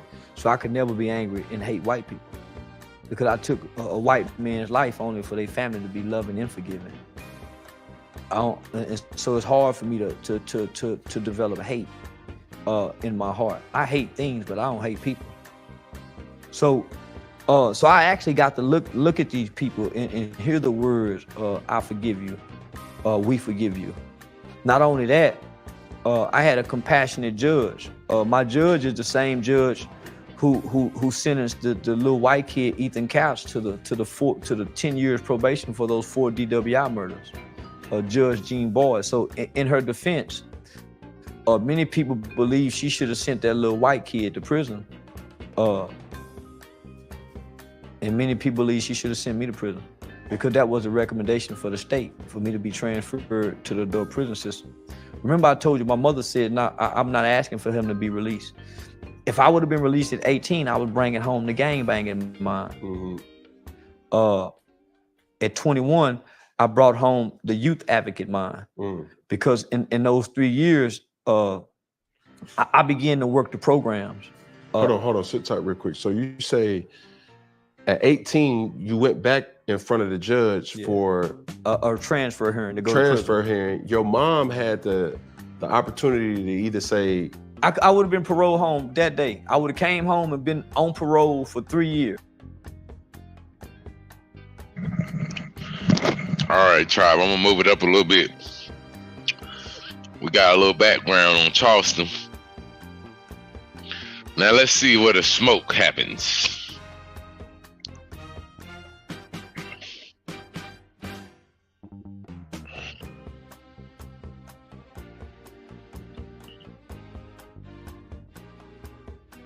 All right, y'all ready? Let's see the smoke. I see Charleston White, right? And I know of really what you stand for. I respect what you stand for. How it's articulated sometimes is something like, why you gotta go all the way over there? For example, this is quote unquote coming out of what you said. Fuck Deion Sanders and his sons for leaving Jackson State. Fuck Nipsey Hussle. Fuck King Von. Fuck Jay-Z. Yeah, fuck them niggas. What? That ain't cool. Nah. What enlighten me? They don't say that niggas say fuck LeBron James. LeBron James get mistreated more than any athlete in the world. I ain't saying that for white people. But niggas don't say that. Niggas ain't my kind of niggas. These niggas go to white people's stadiums and buy popcorn and hot dogs. So you never been to a football game? I do, but I ain't paid for it. And I don't buy no hot dogs and popcorn. So what you do? I really don't watch sports at all. So what's your thing? Strip club, hoes, and po nigga babies, and not fucking they mamas, like the little league football coach. See, I'm the nigga in the projects and in the ghetto that give away the toys, make sure the kids get, and don't touch their mama's pussies. I ain't like them other niggas.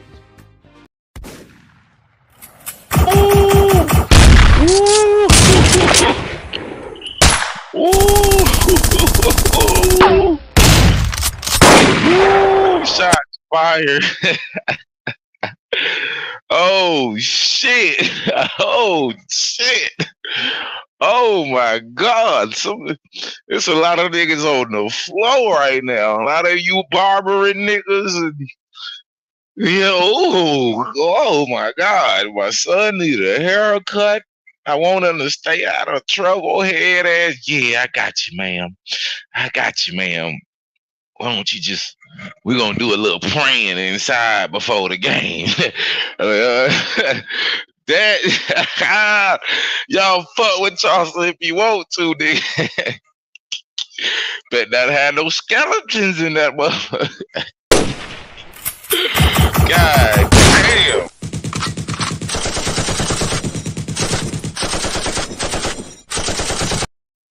Old school nigga out here, boy. That shit was classic right there.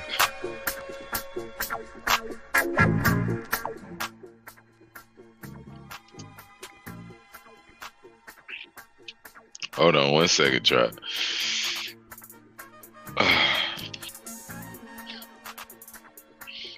Stadiums and buy popcorn and hot dogs. So you never been to a football game? I do, but I ain't paid for it. And I don't buy no hot dogs and popcorn. So what you do? I really don't watch sports at all. So what's your thing? Strip club, hoes, and po nigga babies, and not fucking they mamas, like the little league football coach.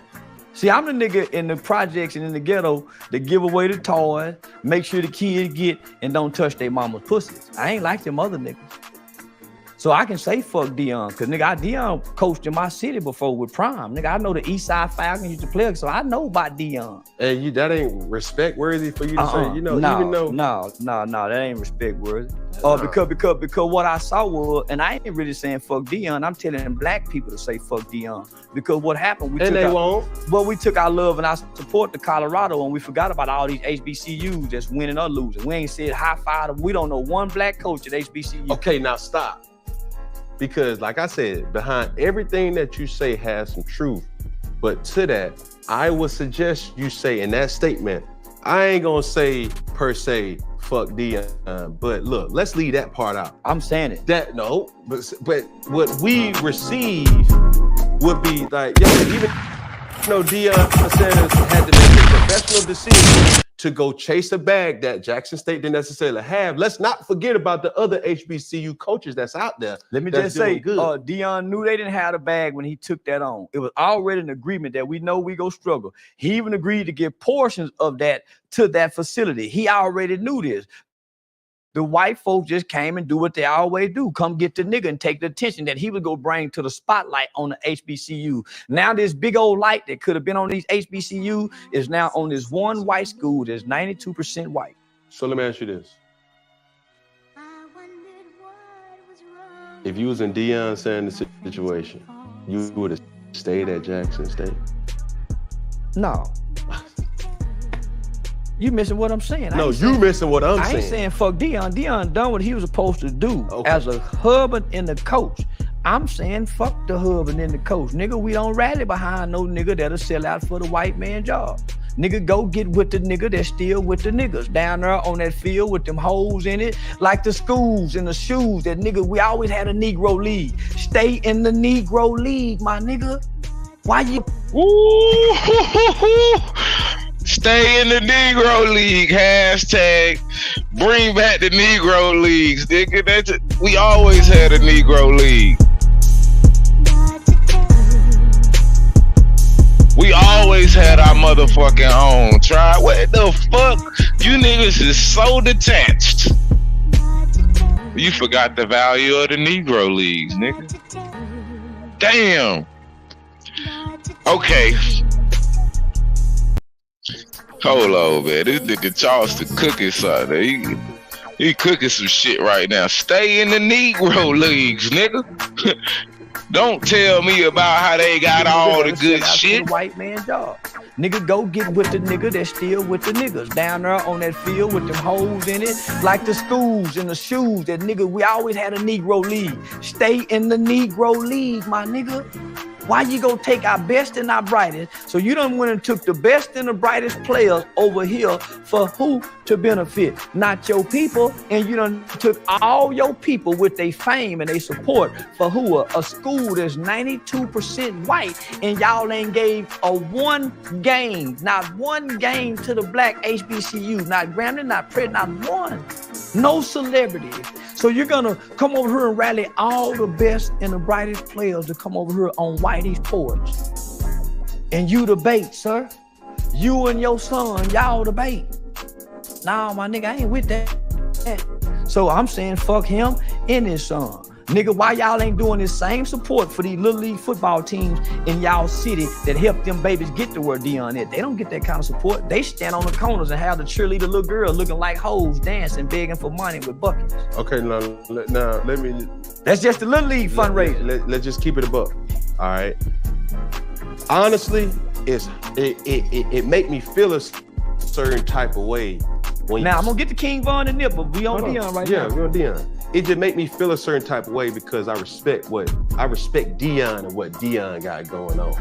So it's hard for me to hear you say that in a way where I know Deion Sanders' impact in our culture has did way more than anybody else in this society that we live in. What impact have Deion had? He brought notoriety to a space that in essence really wasn't there before. What, Denver, Colorado? He brought notoriety to Colorado. To Jackson State. He brought notoriety to Jackson State. And then he took it where?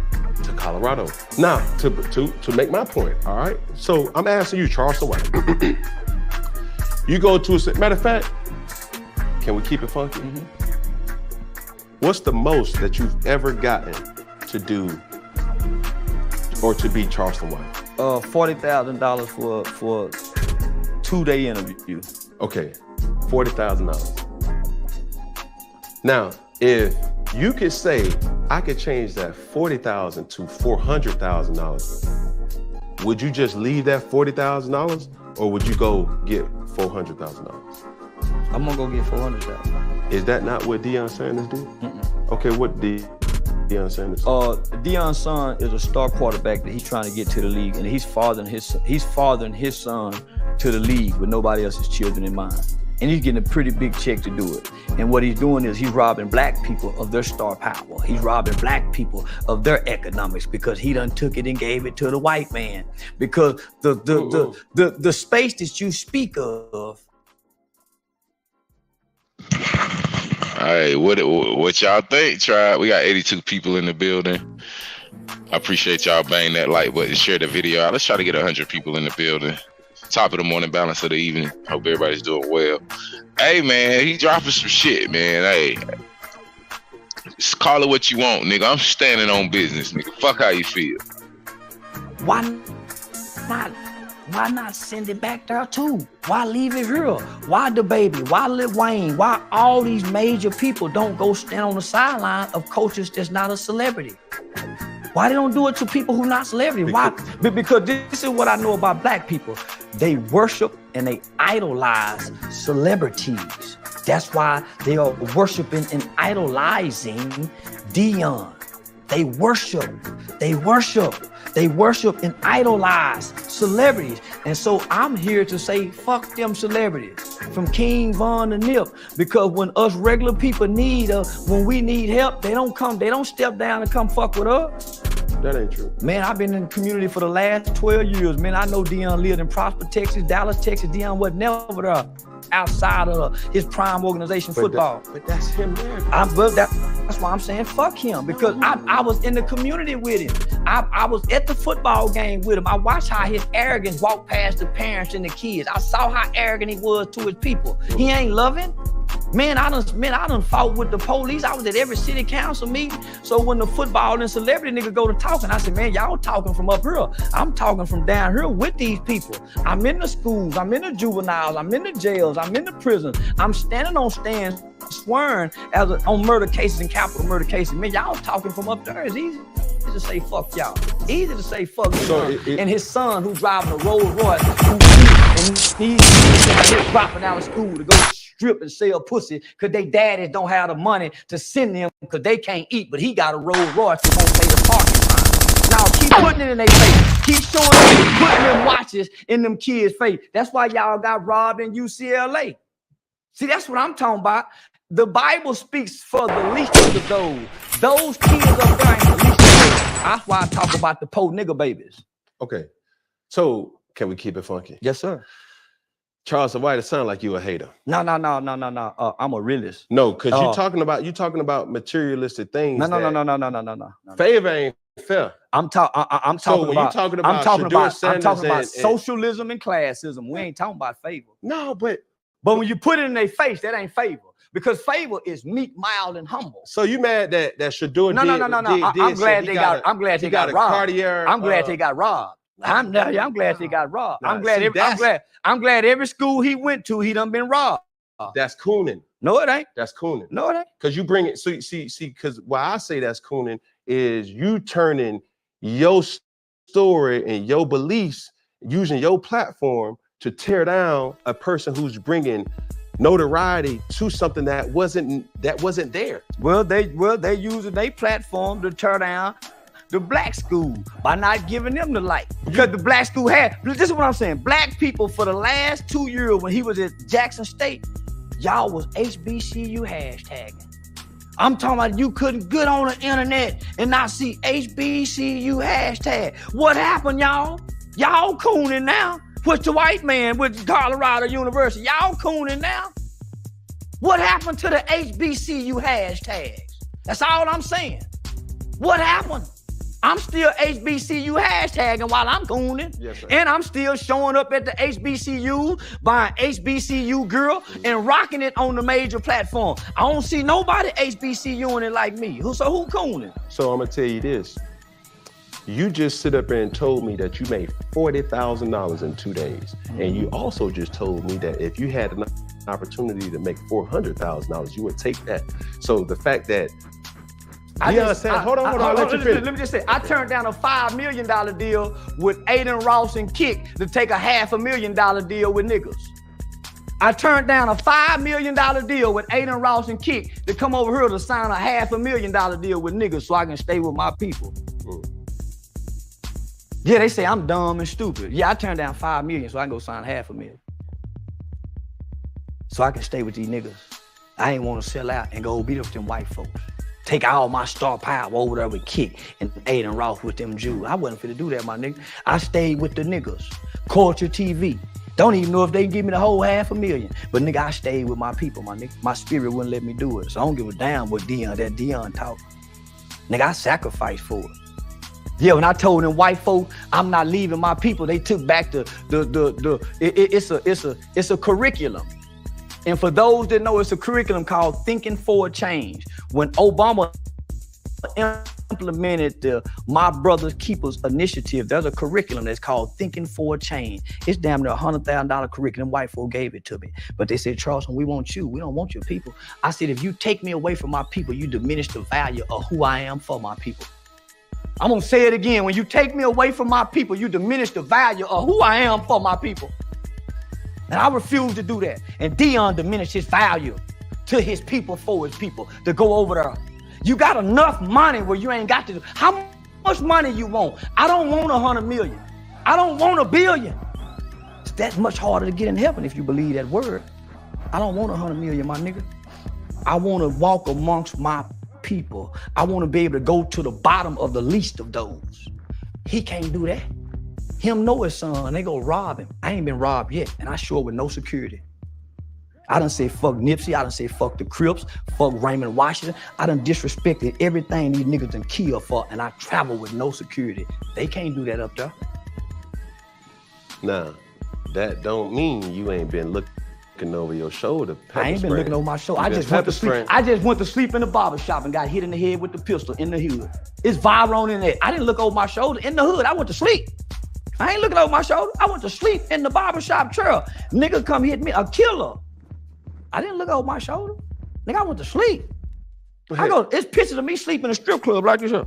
I ain't looking over my shoulder. Though I walk through the valley of the shadow of death, I shall fear no evil. I speak against evil. Okay, let me ask you this. So you think if Deion Sanders goes sitting in that barber chair, you think he gonna get hit with a pistol without no security? He gonna get robbed and hit. No. You lying to me? No. You lying. He getting robbed right now. That's cap. Him and his son getting robbed right now. He got robbed in Jacksonville. But see, Deion coached football. I address killers in the neighborhood. I address the niggas who kill in our communities. Deion don't. I address the gangbangers who do wrong. But you just got pistol whipped though. No, I didn't get pistol whipped. I got hit. What's the difference? A hit and pistol whip is a different thing, nigga. You got hit. I got hit in the head and jumped up, nigga, and I ain't get hit no more. Cause I know what to do when a nigga hit me. I ain't get hit no more. What you do? Nigga, I went to work. Oh, y'all was fighting? I went to work. That's it. I went to work. What that mean? I ain't get hit no more. So you just do it. This ain't even been a week. Yeah, but y'all was fighting. I got hit sleep. And then y'all, listen, how I'm gonna fight, get hit, sleep, and a nigga hit? I'm dazed when a nigga hit me, so ain't no fight. Nigga, I went to grabbing. So you got hit and y'all got the. I went to grabbing shit. We the nigga didn't touch me no more. I went to grabbing shit. Nigga, you don't hit me no more. But did you hit him back? Like how I'm gonna hit? I'm dazed. If the nigga hit you with a pistol sleep, how are you gonna wake up? Nigga, you dazed. He got you. I'm sleep like this here. So this is what I'm telling you. I wake up, nigga, and grab the closest thing I could as a weapon till I can come to, and it ended. So this is what I'm saying. Deion coached football. I address killers. I say fuck King Von, Nipsey, Rolling 60, and if you kill in my community, I'm gonna say you did it, nigga. You don't get to ride around here and holler no snitching. Who did that killing? I'm the nigga come out and say they shot that baby. And you bitch ass nigga better turn y'all self in, nigga, and we ready to go to war with that. See, Deion don't do that. Who is, when you say we? Who me?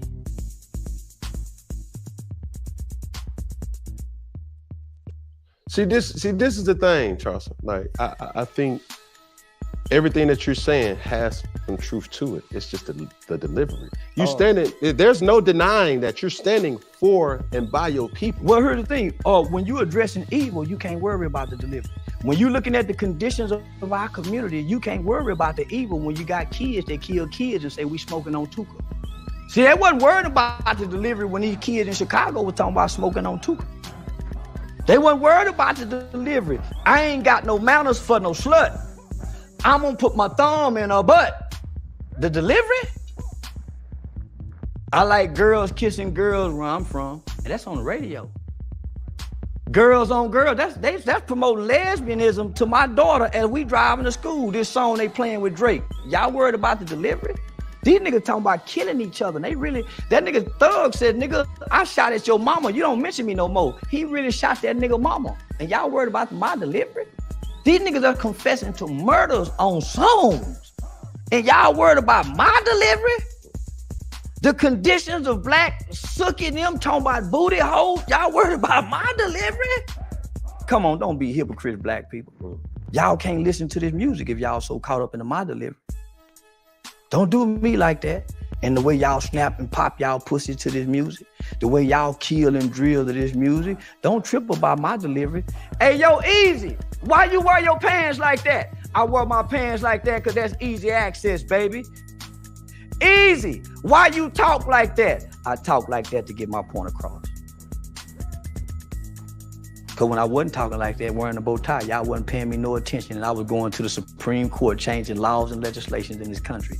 I was working with over 50 U.S. congressional members, from Ted Cruz to Mark Rubio, Senator John Cornyn. I was on the front page of the American Bar Association Journal. I had done a study with News 21, Walter Cronkite School of Journalism.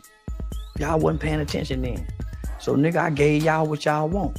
A ignorant motherfucking nigga that talk like them rappers. Now y'all listening. Now y'all paying attention, huh? I got y'all attention. Checkmate. Now let me tell y'all what y'all need to hear. We fucked up as a race of people since y'all so caught up into my delivery. 5% of children now are catching HIV from ages 13 to 21. What y'all worried about? 85% of the new chlamydia, all the new cases of teenagers. What y'all so caught up about? Nigga, only 35% of most kids in inner cities can read on or above their grade level. What the fuck are y'all talking about and these kids can't read? Come on, my nigga. So if we gonna be real, let's be real. I'm not bashing the black woman in her BBLs.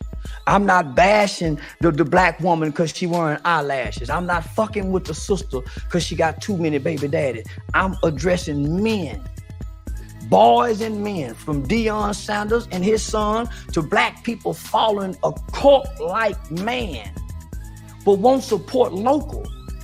How can black people give all this energy to one man and all these other black coaches from high school to college? Why is it just this one man? And we abandon hashtag HBCUs, just like we abandoned no justice, no peace for George Floyd. Are we still mad about George Floyd? Are we still mad about police shooting? Is that why we not kneeling no more? Are we still boycotting the NFL? What happened to all these things? What happened? Nigga, because I'm still stuck on Tamir Rice while y'all stuck on my delivery. I'm still mad why ain't now motherfucker tore up the country behind Tamir Rice. Baby Tamir Rice at that. Since we so in tune. See, I know a kid by the name of Dacian Steptoe who killed a high-ranking police officer by the name of Officer Garrett Hull. They called him Rambo. After he killed Officer Garrett Hull, rather than them taking Dacian Steptoe to jail, they executed him on the spot. Broke his arm in two. So I'm saying to myself, man, why these people so caught up on my delivery when all these police shoot? Nigga, ain't nobody died for nothing yet. See, nigga, I done put my life on the line to die for a family who the police was threatening. I ain't see now nigga on the front line. So when I see celebrity niggas from football players to basketball players to rapping niggas, I say, man, them niggas can't talk to me, homie, the kind of work I done put in. Them niggas ain't got no business saying a motherfucking thing to me. Nigga, I really been feeding the community. Nigga, if you go to my city, nigga, if I talk to mayor, listen, these niggas just be talking. So now, nigga, I really get offended. That's why I say, fuck Deion. That nigga lived in Dallas, Fort Worth for over 20 years. That nigga ain't known for doing nothing in the community, my nigga. Nothing. Fuck his son has been favored to get to drive a Rolls Royce, nigga, when half the kids can't even pay college tuition where we from, let alone drive a Rolls Royce and not pay parking fee. Robbing, my nigga, that's what we doing anyway to our rich cousin. If we go be real, the poor black and the rich black don't get along, so let's play like we don't. If the rich Deion come down there, he go get robbed and hit upside his head too. Them niggas will rob their mamas down there. Let's just be real, homie. But I ain't left them people. I still go back to get my haircut with them. I still pass out turkeys. I still give them Christmas toys. When they call to get their kids out of trouble, I'm still there. I ain't left them yet. With my stardom, Deion left. I ain't showed up in a bunch of kids' life and promised them that we go grow together. And my first chance I got, nigga, I left them and took the money. You know what I just did? I just left this whole group of kids right here with some more abandonment issues because they were seeing me as a father figure. Y'all just see him as a coach. They were seeing a daddy, a father, just the presence of that man. Just the presence of that man in them boys' life, homie. And you take that from them? You take that from them? You take the limelight from them. You take all that from them. You strip them from that. And now they back in the dark. They back in the dark. Come on, my nigga. I'm starting to resent black people. Don't do that. Nigga, next year I'm gonna be hollering fuck black people. Cause they the most hypocritical, fakest motherfucking people in the world. Cause if any motherfucker mad about what I'm saying and can like Lil Durk, can listen to King, nigga Nipsey Hussle say, I'm gonna turn all these bitches into lesbians. I started not liking that nigga when I heard him say that. Nigga, you'll turn all the hoes into lesbians? He said, I'm gonna turn all these bitches into lesbians. Nigga, not my black queens. Maybe you ain't got no black mama. I got a black mama, nigga. But hold on. You just told me that you wanted to doggone have an exotic baby in another foreign country. I don't give a damn what's in another country. Them ain't my people. But you gonna leave them. That ain't my people. But that ain't my people. But hold on. I will make a white baby and leave that white baby. That ain't my baby. But you're saying something that you admitted that you wouldn't do. No, but I would want to do it. But you don't do it. That don't mean you will do it though. But listen, no, I won't do it. Okay, but so these people are speaking about or having the ability to have freedom of speech, that don't mean that they want to do it. Well, people like me for people dislike me for what I say. I can dislike them for what they say. It's no difference. Okay, so let me ask you this though. I'm no fan of these entertainers, period, point blank. Okay, fine. And you can feel the way you feel. I'm not here to sit up here and try to put my hands on you, to pistol whip you or spray you. Nah, look, answer me this. With your feelings, how you feel, who's doing it the right way that you can say, okay, I fuck with him for doing that? Nobody. Because I ain't watching them. I ain't paying attention to what no nigga doing. Niggas is watching me, worried about what I'm saying. I'm still doing what I'm doing. Niggas is hearing me say shit and caught up into what I'm saying. Nigga, I ain't watching no nigga to know what they doing. I just know I'm doing it right. And I've been consistently doing it. And that's the key, consistency. Since a lot of niggas start, but they don't keep doing. I ain't stopped. Every city I go to, whether I'm doing a comedy show or anything, nigga, I make it my business to go to the community to give money directly to poor people. I make it my business. Every city. So I hear a lot of people talking, and I'm saying, well, shit, nigga, I ain't been doing this rich. I just got rich. Nigga, I was doing this poor, with no car, in the rain, feeling shame, feeling less than, because I understand it's obedience over sacrifice. See, just a lot of people make sacrifices to help other people. I'm operating out of obedience. I do it even when I don't feel like it. I do it even when I think I hate something. Man, I hate these niggas, God, I still go do it. It is obedience at this point. But I'm a natural man. I don't like Dion. I don't like his son. I don't like them niggas. I don't like them rap niggas, homie. Because from my standpoint, I fight white people.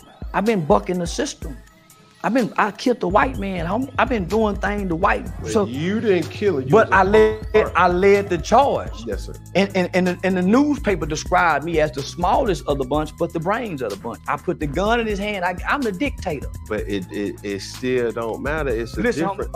Larry Hoover didn't kill nobody, but he's in there for all them murders because he said go do it. I'm the dictator. Nigga, if I say do it, he get done. The little bitty nigga with the big mouth. If I say do it, it get done. I've been like that since I was a little bitty boy. I'm the general. Nigga, I ain't this brazen online and ain't this brazen. I'm a general in real life, homie. If I got a problem, the whole city want to know what I'm mad about. But I ain't brought harm to my people. I ain't sold dope in the black community. I went across the railroad track because I was trained. I was trained, not taught. I was trained by the old niggas. You go across that railroad track, nigga, and do something to them. You don't do it here. I ain't shot no gun at no nigga. I ain't had no fight with no nigga and kicked him in his face. I ain't done my people bad. All my crimes have been predicated across the railroad tracks. All of them. So I'm a different kind of nigga with a different kind of spirit. So I reign supreme over certain kind of niggas that want to talk to me that's been hurting niggas all their life. All my crime been across the railroad track, and I take pride in that. See, most niggas don't know what it's like to stand over a white man and watch him die and look him in his face and watch him take all his last breath. Nigga, that's a picture in a vivid, I can't get out my mind. So every time I get mad at white folks, that picture come up. Every time I get mad at white people, nigga. So can't no nigga talk to me, Dion, nigga better keep playing football, nigga. We've been snatching white folk purses, breaking into white people houses, beating up old white people because they won't let the purse go. Doing white girls bad in the name of doing them bad. Nah, homie, we've been vicious to white folk. And then I don't speak with this to try to boast and brag, but that's the side of me that rides when my people got a problem with what I say and overlook what I do because I'm watching what y'all do and listening what y'all say, and y'all just as hypocritical as y'all think I am. So you couldn't find yourself to find nothing good to say about Deion? Nothing. The man been in my city for 20 years, brother. Have you ever met him? I've met him. I've actually talked to him after he got his toe amputated. Yeah, I met him. Did you say anything? Did you say fuck Dion in front of Dion? He was still at Jackson State then. Did you say fuck him then though? It wasn't no reason to say fuck him. Did you say fuck King Von in the presence of King Von people? Yeah. When you did it's on camera. What's the boy named 600 Breezy.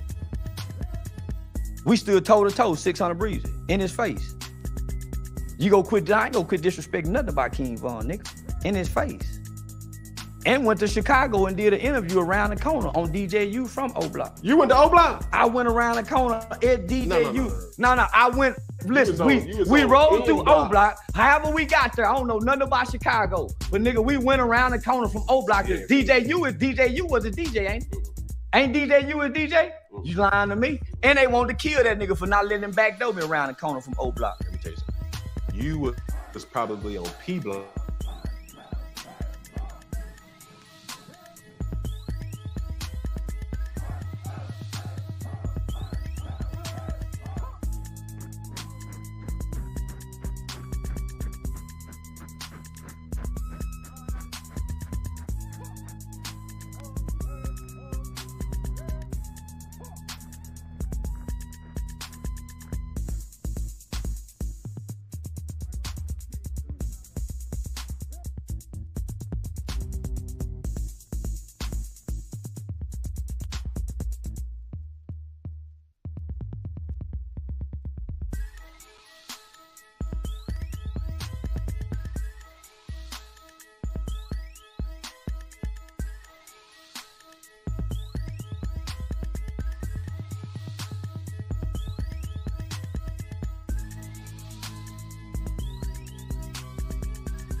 You can fight. And I'm dangerous. You can fight. And I'm dangerous. But can you fight? And I'm dangerous. You can shoot a pistol. You can shoot a gun, but can you fight? I'm telling you, I spent 7 years locked up, homie. And as much shit I taught, you ain't found one nigga that's been in all them Texas prisons to come out and say, nah, man, we used to beat that nigga up. But you good with words. You can talk your way out of ass whooping now, Charleston. No. They'll pay a nigga $20,000 to say you whoop me. Just think, all this noise I've been talking for the last 5 years, I'm telling you, I grew up in an institution with murderers. It ain't one, and all these niggas online giving interviews. It ain't one nigga. I can pull up an interview right now, and the nigga say, nah, man, that nigga a monster. A monster? Charleston White, what's your whole name? Charleston White. What's your middle name? You Jamon. Jamon. Yeah, I use weapons. See, I don't fight fair. See, most niggas is a prize fighter. I'm a surprise fighter. Yeah, most niggas prize fighting. I'm surprise fighting like a motherfucker. Yeah. Right. I was a motherfucker. Good. Hey, that's I just travel around the country with weapons. That's all I do. Travel around the country with weapons. Nobody. And all my life, nigga, I ain't done nothing to nobody. But I just keep it a buck with you. King Von killed people, homie. Y'all love him. So that's what I'm saying. Nigga, y'all worship King Von, and we have documentation that he have killed women and children and people. But I admire. So he got what he got. I ain't never killed nobody. I ain't never robbed and shot nobody black. So why would any bad come to me for what I say? Karma don't come for what you say. Do you think this is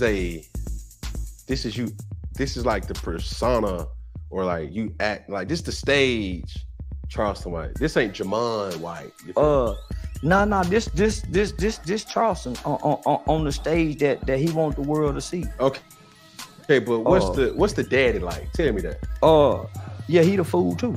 Yeah, I'm the nigga that go to the school when I enroll the kids in school and play like he the dumb daddy who can't read. So I give the school a hard time. I talk my son into dropping out. So I'm crazy in real life. Man, I talk my son into dropping out of school in the 8th grade. He dropped out? Because I think school is for dumb people. I think everybody with an education is dumb. So he never graduated? Well, my mama talked him into going back. But I talked him into dropping out. I said, man, you can hang with me and be a dumb mechanic. I'm gonna let you go up here and work at my partner mechanic shop. He just got tired of doing nothing and wanted to go back to school. And when he went back to school, I told the school, I don't give a damn but the boy can do good. But I psychologically do that so they push him through and feel sorry for him. I teach my son that ignorance prevails, so I play ignorant in real life in front of my kids. We ain't lost yet. The ignorant nigga fool ain't failed me yet. During the coronavirus, I played like I couldn't read, so I ain't have to do certain things. Cause guess what? They don't want to read it to me. I play like the dumb nigga. They call it jeffing. They call it jeffing where I'm from. Conning.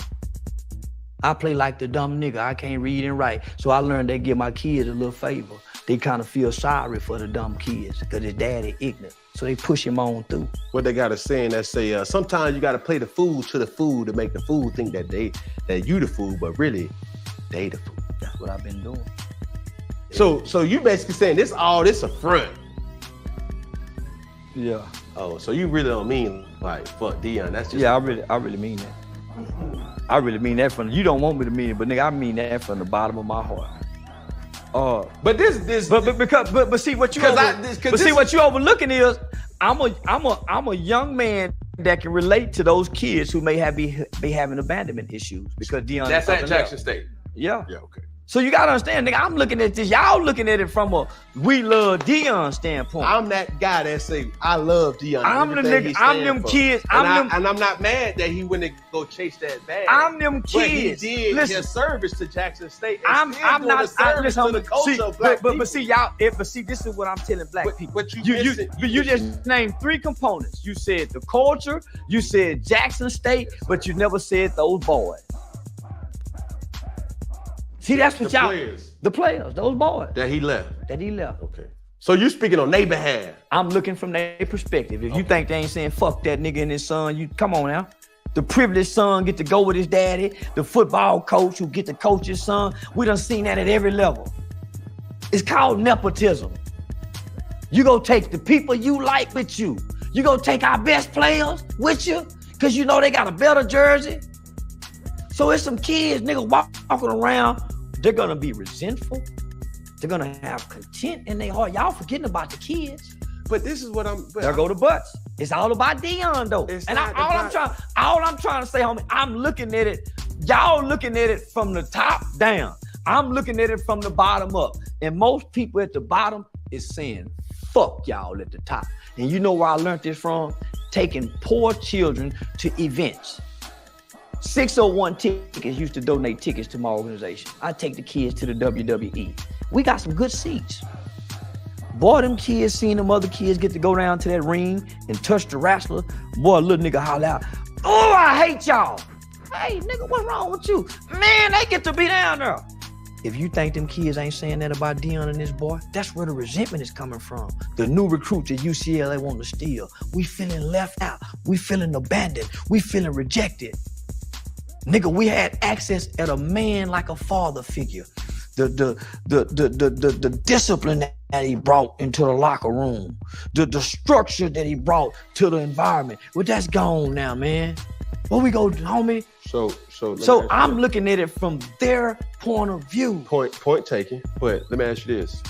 If you could talk to Dion, and Dion probably will see this, there's well enough worthy clips for this. Well, yeah, his wife, Pilar and all of them spoke out. He listened. So if you could advise Dion to do something, what would it be? I wouldn't advise my motherfucking thing. See, that's hypocritical.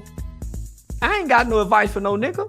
I speak with children. I got an organization called Helping Young People Excel. Hyped about Hype Youth Outreach. HYPE is an acronym for Helping Young People Excel. I don't waste my time talking to grown folk. I try to talk down on this level right here. Say, look at it, young brother.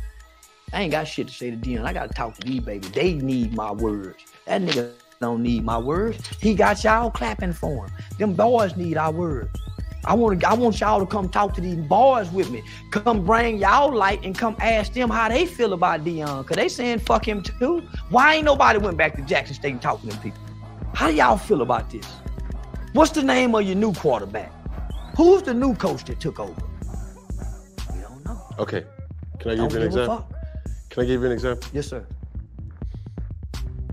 So probably, let's take a young man who probably had his biggest impact or a large impact incarcerated.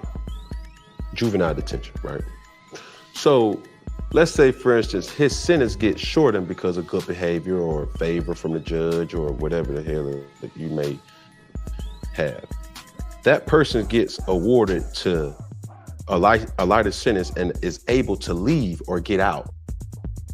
You don't want that person to get out? You want him to just stay there?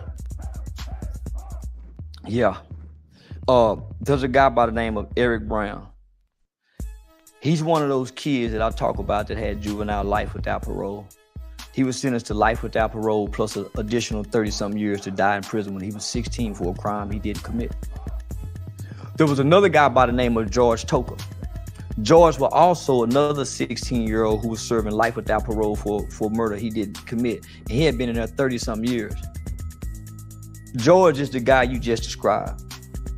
George took the out. But by George taking the out, it keeps all those other 2,000 guys life without parole in. Eric Brown didn't take the out. Eric Brown is being a sacrificial lamb. He's out on an appeal. But he did almost 30-something years too, homie. But nigga, it's a chance that he can be found guilty and put back in there on his crime. But nigga, he making a sacrifice for the others that's coming behind him. So I would ask that one person, homie, make the sacrifice for the others that's coming behind you. Somebody gotta do it. Somebody in the family, homie, gotta make the sacrifice. Gotta be that lamb and say, man, I'm finna do it different. I'm making a sacrifice to make this. Somebody gotta do it. Dion could have been that one. You wanted Dion to sacrifice? For us, I did. Yeah, I did, homie. I was selected to campaign with Donald Trump to go to 3 key battleground states. I did trainings for the United States Department of Homeland Security, Human Trafficking Division, North Texas Crime Commission, Eastfield Police Training Academy. I trained a state juvenile correction officer. Yeah, I sacrifice a lot for my people. Only to realize, nigga, I don't like my people. I'm trying to connect with my kind. See, there's a whole species of birds. Those are my people. But my kind is you got red birds and blue birds, and red birds and blue birds don't fly together. I'm looking for my kind amongst my people. So I don't give a fuck about my people. I'm looking for my kind. How do you identify your kind? By their actions. And ain't no way my kind would have went to that 92% white school and changed them around to make billions in less than 1 year, and we don't get nothing. I'm the only one to benefit. Everybody around me eating. Everybody around me got a YouTube channel. Everybody around me is benefiting off me being here. It ain't just me. And I can leave everybody and be the only one benefiting. Nigga, I sacrifice. At this point, it's complete obedience. Because at some point, obedience got to kick in. I'm doing it because I'm called to do it. So you talk this Jesus talk, you talk, homie, if you leaving for the money, then what about the purpose? Because even though I'm getting money, I've never abandoned my purpose of working with children, working with youth. That's why my conversation is fuck them, nigga. That's what the kid's saying. But in the Bible, you quoted it. It was in Samuel. It said obedience is better than sacrifice. So if he's being obedient to the word rather than sacrificing himself, he can impact more by using their platform. I don't see how. You don't think that? Well, because it's about money. It's not about people and purpose. It's about his son. He already said that he would coach at the Atlanta Falcons if the Falcons grew his son. So it's about his son, and I get that. Let's not make it about, this is about these black kids. Now it's about his boy. The mother just fall under the umbrella, if we go be honest. And that's okay. But I'm telling black people what happened to the cause. How did we abandon the cause for one person's success? Look, Cam want me to tell y'all what I really feel. Now I know I'm gonna bring my real motherfucking feelings to the internet. So here we go. All right? most people relate to They upbringing, their environment, their background, how you was raised and where you was raised, it's a big part of who you are and how you engage the world. So naturally, I'm gonna sympathize with the players who may feel abandoned by their father figure coach. So I share that abandonment that these kids may feel because I don't play football, right? So I can't put myself in the shoes of a football player. I can put myself in the shoes of a man who would choose to take a better job to take care of his family or to take a job to advance his son's career. On the flip side of that, you got a bunch of kids that feel abandoned. I got a couple of them in my phone. You got a few coaches that feel neglected. You got some staff members that felt wrong. I look from their position. The abandonment issues. The kids who had hopes, who had just transferred to their school, who probably wasn't as good as the ones who could start on the football team, what was there because of his leadership and his guidance, and you abruptly take that from them. Nobody's talking about that. Not only do you abruptly take that from them, they're now pushed back into non-existence. They don't exist no more. They back in darkness. When you do the 60-minute special, and I hate to repeat this, but I'm gonna repeat it. There were many people in Jacksonville who was offended by the special because they only showed one element, the poor, bad side of Jacksonville, you know, and there's a vibrant side of it. So I'm not really mad at Dion, homie. I'm saying. So you can see where he coming from, like. No, I can't. Because I'm telling you, homie, I wouldn't have done it. Okay, that's cool. But because can you see where he at though? From no, I don't. Well, he's not on top because now he's in question. They're already saying that he's not. So you're already looking at the critics. He's on top in black people's eyes, but he's not on top in the alumni's eyes. He's not on top in the eyes of the sports critics. He just had to fire his offensive coordinator. So he's not on top in our eyes. He don't have a 50-50 winning season. Black people are the only ones saying, well, they won one game last year. They wasn't even expected to win. Everybody's expected to win, even when you come from losing. But hold on. That's what you speeding now. Now you talking my language because now you talking about he's already superseded expectations in Colorado. Well, two more games, right? That's fine. It don't matter if it was a half a game. You can't minimize. So let me just say. So let's fuck the games, homie. Look how much money this white school done benefit from all this black support. They couldn't get this from their white support. They couldn't get this from them. We came and made them people from buying tickets from $462 for the whole season to nigga just one seat costing this. The only way we get free is economics, not by jobs. So imagine what we could have done had we kept this in the Negro League. What happened to the Negro League, brothers? Our best and our brightest is gonna keep going over there. Every time we build something good, they gonna keep buying it out, BET. Every time we build something good, they gonna keep destroying it, Black Wall Street. They gonna keep taking it from us. I'm gonna give you an example, and we good, right?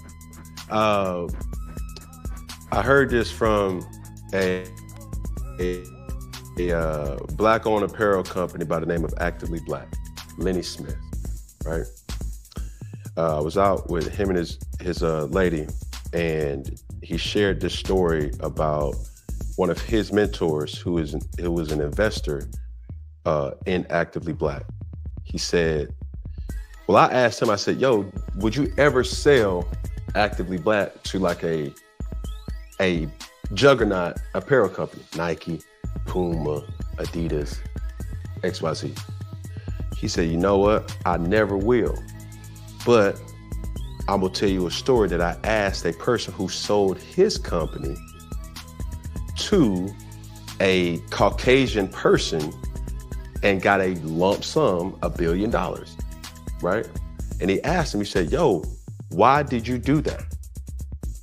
The man responded and said, I did that because that capital that I got with that money, I was able to impact my community with that, to give more entrepreneurs that look like me opportunity with the money that the white man gave me.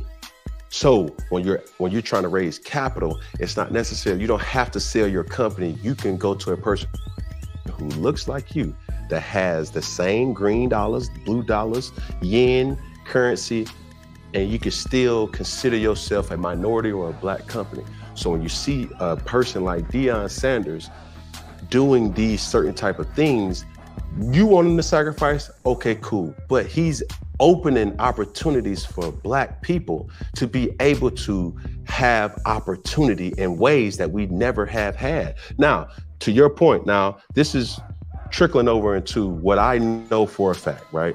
With Deion Sanders being who and being as impactful as he is, right?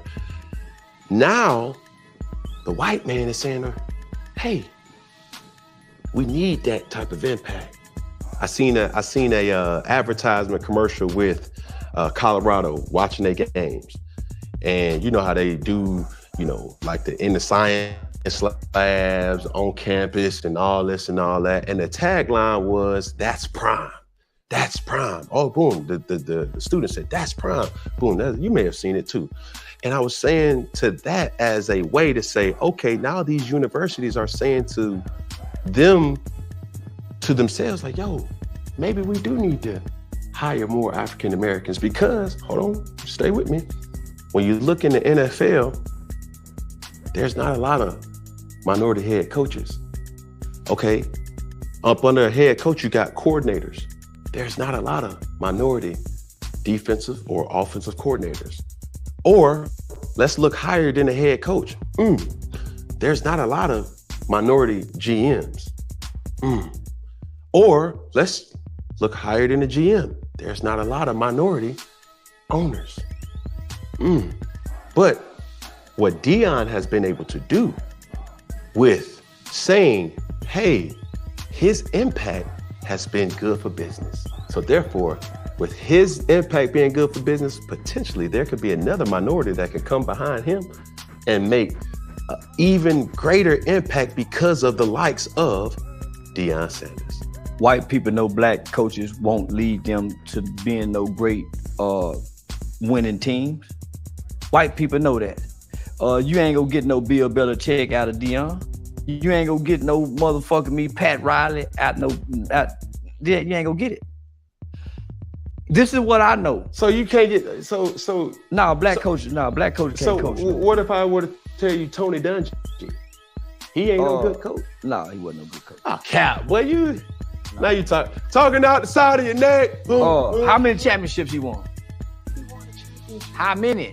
It don't matter. How many? He won one. Bill Belichick won many. You got a Phil Jackson and you got a what's the little short nigga playing for the San Antonio Spurs?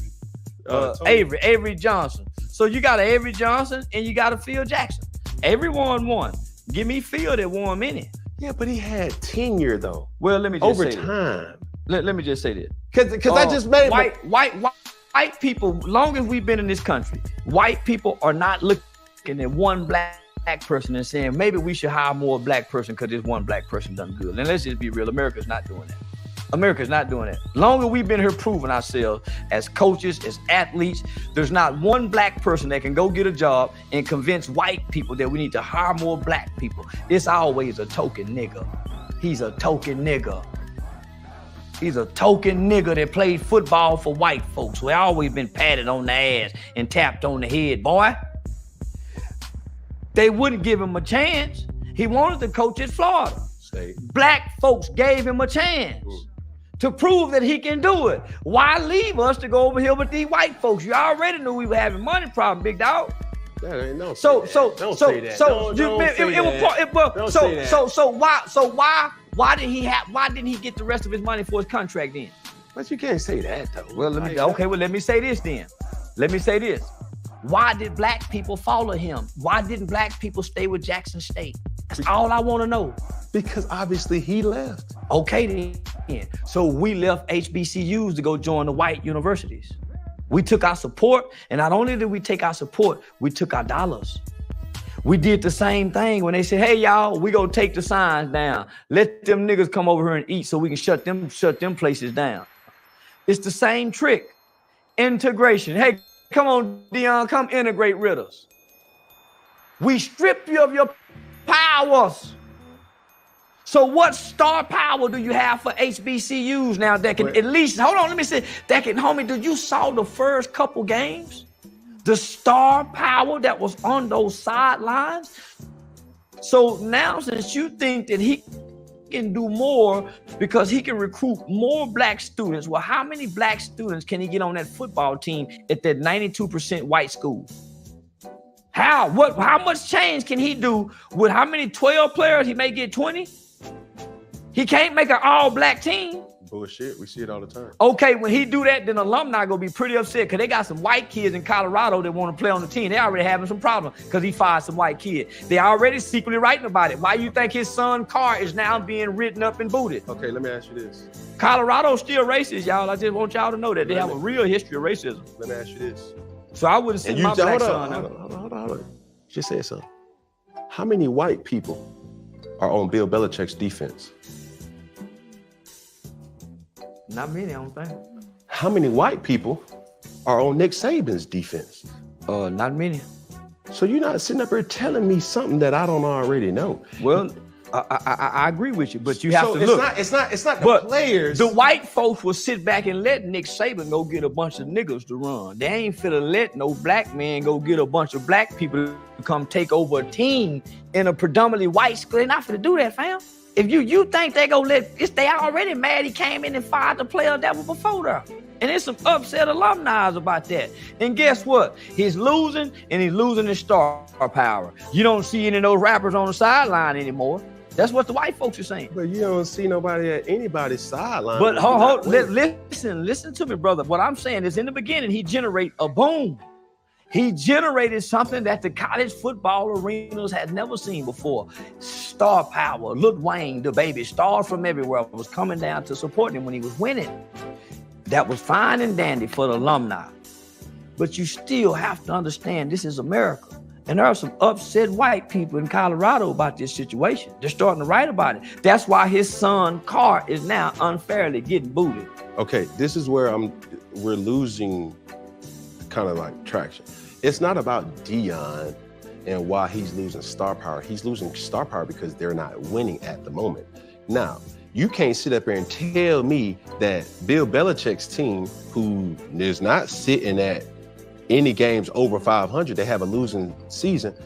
Ain't nobody selling out them seats. Ain't nobody on the sideline trying to beat down. They don't have primetime games, when you're not winning. So it's not necessarily about the person, it's about the success of the team, right? If Alabama was not as dominant and successful as they have been over these years, Nick Saban wouldn't have been able to. What? People follow success. You gotta have a hard time saying you're the best coach without the success. So this is what I'm saying. He's not having the success anymore. Okay, but it takes time. Because I can guarantee you this. If you give Nick Saban doggone the same roster that Deion Sanders have in Colorado, you're gonna get the same product. If you give Deion Sanders the same roster that Nick Saban has in Alabama, it will be hard for anybody to lose. So this is what I'm thinking. Everybody's missing my point. It ain't about Deion. See, y'all keep making it about Deion. It's about all y'all following him over there, supporting him. So now that he's not winning, he don't have this same star power support. So y'all gonna wait till he start winning years from now to come back and ride back the sideline? That's how I go. In the process, what are we doing for the HBCUs that's winning? That's all I'm saying, black people. So if I have to say fuck Deion to make my point, I'm gonna keep saying fuck Deion.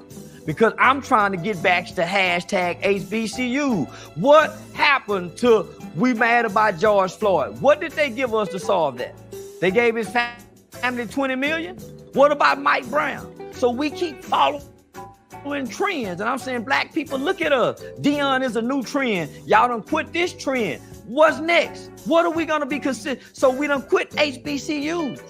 We done quit Dion now, he ain't winning. Look at us, y'all, is what I'm saying. We was in an uproar. Every celebrity, everybody was in a now since he's not winning. Bandwagon. Because we don't have a cause. And I'm saying y'all tricked me into believing we had a cause. Y'all had no justice, no peace. Y'all had police, unarmed black shooting. We had boycott the NFL, Colin Kaepernick. What happened to all these causes we keep bouncing from? So, okay, now we got Dion. I done said fuck Dion because I'm saying what happened to the HBCUs? People can't get past fuck Dion. And I'm saying what about the HBCUs? People can't get past Dion. So leave out Dion and just say, let's get back to the HBCU. Let's take the focus off me saying fuck Dion. No. That's and what I'm saying, trying to tell you. Like, stop saying fuck Dion because you distracting me. I gotta keep saying that. No. I want to distract. You distract. I want to distract. But if you want to keep saying, if you want to keep distracting people rather than telling the people what you I don't want to tell the people because these are grown people. I don't have nothing for grown people. I work with children in a community. I'm not coming on the line to appease grown people that don't know what to do with their time, their mind, or their energy by watching a video. Fuck Deion Sanders. His wife too. No, he not. Man, fuck them people. Nigga, I don't give a nigga. I come from the ghetto. I'm going back to normal people that won't ever meet celebrities, and they don't give a damn about me saying fuck Deion. Okay, let's just put it like this, and let's come up with a rule. Don't say what you won't say in their face. Fuck Deion. And I said it nigga face because I'm willing to die, kill, and go to jail for what come out of my mouth. I'm willing to die, kill, and go to jail for what come out of my mouth. I done already beat 2 aggravated assault with a deadly weapon charge. I'm willing to die, kill, and go to jail for what come out of my mouth. That's why I speak so boldly. Man, listen here. I just have a hard time. Like, only thing I got the nigga who hit me across the head because I wouldn't quit saying what he told me I better not say. Nigga, you a snitch, nigga. I'm willing to die, kill, and say it in his face. That's why I was there, nigga. I'm willing to die, kill, and go to jail. Once you get to this point, homie, and put this suit on, and you start saying the things that I'm saying, nigga, you have to know you go see these people in your face. I ain't back down and said no. If you willing to throw your life away, I'm willing to die, kill, and go to jail by my free speech. Okay, so let's just put it like this. And I just gotta keep it fun. Look, if it's somebody that's because I don't know, I'm not Dion. You know, I can't speak for Shador, I don't believe he's married. I believe he's in a serious relationship, but can't speak for all those people. But what I can do is speak for me. And if I have an individual telling me, fuck Cam Newton, that first word that you saying, it's gonna be happening. I would love for it. Y'all sue the shit out of you, nigga, for assaulting me over my word. And you go pay. That's cool. That's all, I don't mind. However I get paid, I don't mind getting paid. But I'm ready to respond to whatever violence that come my way. So now, homie, nigga. But you're gonna have to respect how what comes your way. Nigga, I don't gotta respect nothing because I'm speaking as if I don't respect it. And I'm a little bitty nigga. I'm speaking as if I don't respect it. And I'm a little old bitty nigga. And I know it's a chance I can run into these people. All these rap niggas, I see them backstage at the Kevin Gates concert. I'm out and about. I'm in the strip club with these niggas. I see them. Can I ask you a question? Can I ask you? I usually ask a lot of people this question. Yeah. Are you a real strip club connoisseur? No. So you don't like going to strip clubs? I love them. But do you like? So you're a strip club connoisseur, like? I'm a hoe specialist. Okay, I specialize in hoes. All right, cool. So you will be the first male that I ask this question to, because I usually you know ask the females. Can you rank the strip clubs? What city, state has the best strip clubs? Top 5. Tampa Bay, Atlanta, Charlotte, Houston, DC. They're my top 5. Yeah. You want to rank them? Oh man, shit. I'm gonna put Atlanta for number 1. Far as entertainment and dancing. Yeah, if you just want to go look at some hoes working some poles, yeah, that's where you go. But boy, if you want them thrills and feels, you want to go to Tampa Bay. Yeah, if you want them thrills and them feels and them oohs and them ahs, yeah, you want to go to Tampa Bay. Yeah, now you just want entertainment, something that look good, and yeah, you come to Atlanta. But boy, if you want them thrills and feels, Tampa Bay is what that is. Number 3, Houston. Yeah, number 3, Houston. You don't got no mantra for Houston. Houston fair game. Houston wide open. Houston damn near legalized prostitution. Yeah, it's damn near open fair game. It's just that Houston leads the nation in STDs and HIV. So yeah, you got to slow down going through Houston. You speed it. Yeah, you got to slow down going through Houston. Okay. 4th is DC. DC got some beautiful women. And they with the shit too. But they're a little gangster. There's motherfucking women walking on there. Boy, they got some pretty motherfucking women walking on earth up there in Charlotte. Times of Charlotte. Yeah. Hey, by Breland Butler. Shout out to Breland. Charleston, you are a man of potent words. So let's play one word with Charleston White, right? The game is simple. I have a list of names. Describe each person using the first word that comes to mind. Are you ready to play? Yeah. I got 10 names here. Just one word. Number 1, Will Smith. Gay. Jada Pinkett Smith. Fucked up. That's 2 words. Bitch. Funky bitch. Yeah, bitch. That's the wrong word come to mind in bold letters. Adam 22. Master. Yeah, he a slave master. Sexy Red. Whore. Yeah, stomp down dirty leg hoe. We're gonna have to bleep that. You trying to get me You asked me what's coming to mind. This man trying to get me flashbang. Oh my goodness. I like Suki. I met Suki in person though. I like Sukiana. Real sweet young girl. What you think about Suki? She real sweet in person. No, give me the one word for Suki. Yep. Freaky in the motherfucker. Little motherfucker freaky. Yeah, your motherfucker freaky. Freaky. Freaky. Brittany Renner. Hot. Yeah, hot.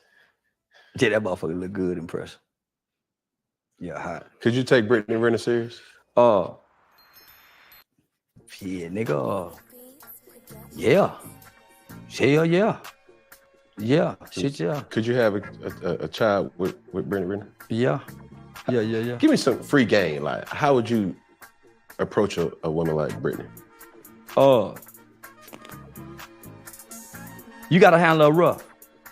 You gotta be a dominant man to deal with Brittany Renner. When you say rough, you're not talking about domestic violence, bro. Yeah, domestic violence. No, man, no. Yeah, well, you asked, nigga. I'm telling you, yeah, she one of them ones you gotta kick in the ass sometime. Slap her across her head, bitch, sit down somewhere. No. Man, ain't being Uncle Curtis done it, and they stayed together 40, 50 years. All good relationships, somebody gotta take an ass kicking somewhere in the relationship. That's some way y'all gonna stay together. Right, we're gonna cut that out. Man, ask that. Man, everybody got whooped. Man, you can't tell nigga he can't whoop his hoe and she get out of line. She the kind of hoe you got to So the woman that you was with, you put your hands on your woman? I will if she take me down. No. Have you ever put your hands on your ex-wife? No. Okay, thank you. So all that shit that you talking is I done slapped the shit out my baby mama. Huh? Yeah, I done slapped the shit out my baby mama. Driving, bitch. Yeah. Hell yeah, I done open here and slap the shit out. Yeah, hell yeah, I slap the shit out of my bitch. No. That's my bitch. No. Man, you deal with your bitch. You discipline your hoe how you discipline yours. I'm gonna discipline mine how I discipline mine. And yeah, man, you got to kick some of them in their ass. I wouldn't give a damn what now. I just put like, but look, I'm telling you. Granddad and them said that. I'm telling you as a man, and I gotta hold you accountable. if I were to ever see you put a hand on a woman, it'd be a hard time for me to see that, Charleston. Just real shit. Just be willing to go to jail or go to hell if you get in fact me and my bitch. Nigga, that go my brother. You better leave me alone about me and my bitch. Nigga, you better go home. Nigga, it's me and my hoe. You better stay out of this. And then, that's boom. how niggas die. That's cool. Me or you got to die about this bitch. And the chances, and now both our mamas sad. The Vegas odds got me winning that fight. Man, this ain't about no fight, nigga. We got to die behind my bitch. You interfering with me and you my bitch. You don't even love her. Nigga, I love my bitch. How you gonna love her and you gonna put your hands on her? Same reason you whoop your kids and tell them you love them and this why you doing this. No. It ain't no different. So think about this. This nigga Charleston White. So you tell your children Hold on, so try. I can't whoop it. This nigga with Charleston is oh shit. Trigger warning. And that's why I'm gonna whoop your ass, because I love you, because I'm telling you, I have to tell you that ain't right. So I'm gonna whoop your ass and send you on your way. Marvin Gaye had to kill his daddy, or his daddy killed his son for one of them for getting fuck about that bitch. That's how don't get in that. Man, don't get in that. If I see a person putting their hands on a woman, I'm gonna put my hands on them because I love them. Yeah. And I'm gonna tell you that ain't I'm shooting out of anger. Yeah, I'm shooting out of anger. Man, nigga ain't got no business getting in my business. What I'm saying, this is my bitch. Nigga, you better leave us alone. Now everybody finna die. Cause you want now your kids finna be without their father cause you want to say this bitch. I'm gonna be at home. You don't know that. I'm telling you, I'm gonna be at home. Because what ends up happening, it's always the good guy that loses his life. It ain't never the bad. We don't watch this situation hold, so that's why I don't get into domestic shit. If I see a nigga whooping this bitch, I mind my business. Yeah, that's some sucker shit. Cause I done got in far before and the bitch say it's all right, Blue. Oh, okay, shit. This what they do. Let me get out of this. This what they do. No. Because I'm speaking for the fathers. I got daughters. I do too. And I'll be so if somebody put their hands on your daughter, then what's gonna happen? Depending on what she did. No. You can't tell me now, nigga, I was raised like shit. You might now to you. That's nigga, I won't know what the fuck if somebody put their hands on now to you.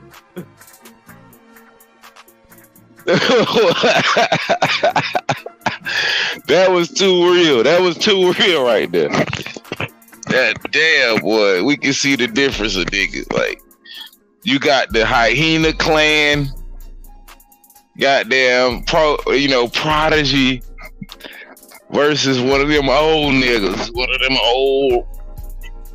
old back in the day niggas ain't give a goddamn. That's crazy as hell, man. And what she do? So if somebody put their hands on your daughter, then what's gonna happen? Depend on what she did. No. You can't tell me now, nigga, I was raised like shit. You might now to you. Nigga, I won't know what the fuck if somebody put their hands on now to you. If somebody put their hands on Shakira or Sovereign Dior, listen here. Man, what you do? And bro? I would hate for that to be Charleston White. Especially if they fucking. Listen here, let me tell you something. Especially if they fucking. Nah, that's where you done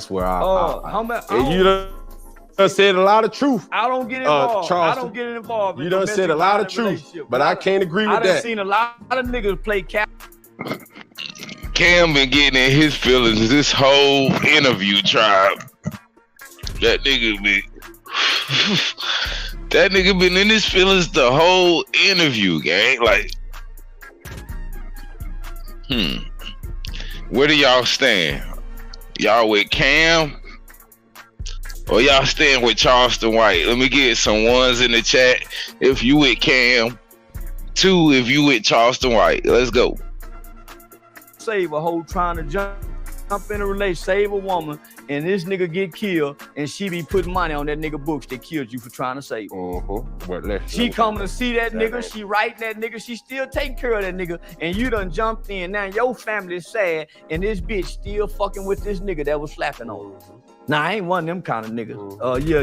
Nah, that was a sucker roll. My nigga be at the funeral say, man, my nigga went out like a sucker. So, hey, to each his own. But I know if a nigga get in my business with my bitch, I live in a gun state, and I keep them bitches on me. And I got over 120 some motherfucking gun. I practice shooting. You only can shoot one. That's all right. I shoot them all good too, boy. Keep them bitches all up to shoot right like a motherfucker. All right. Moving along in our list of names with one-liners. Boy, you a mother. But yeah, I had to grab Brittany Renner by her throat in the club. Tell her, bitch, let me tell you No, something. no, Yeah, I ain't no. bullshit. Yeah, we made out like a motherfucker. That's what she You wanted. kissed Brittany Renner? Man, I just said we made out. I ain't said we made out in the middle of this motherfucking strip club. Hold on, But what I your had- made out be? Because it's two different forms. Man, I can't. Y'all kiss. I can't go into detail. Nah, nigga, you gonna go into detail today. You been telling everything else from fuck this person, fuck that person, and you over here can't sit up here and say. Man, I'm trying to fuck. What I'm gonna tell for and I ain't fuck yet. I'm gonna fuck up. Come on now, I'm trying to fuck. So you kissed Brittany Renner, that's what you saying?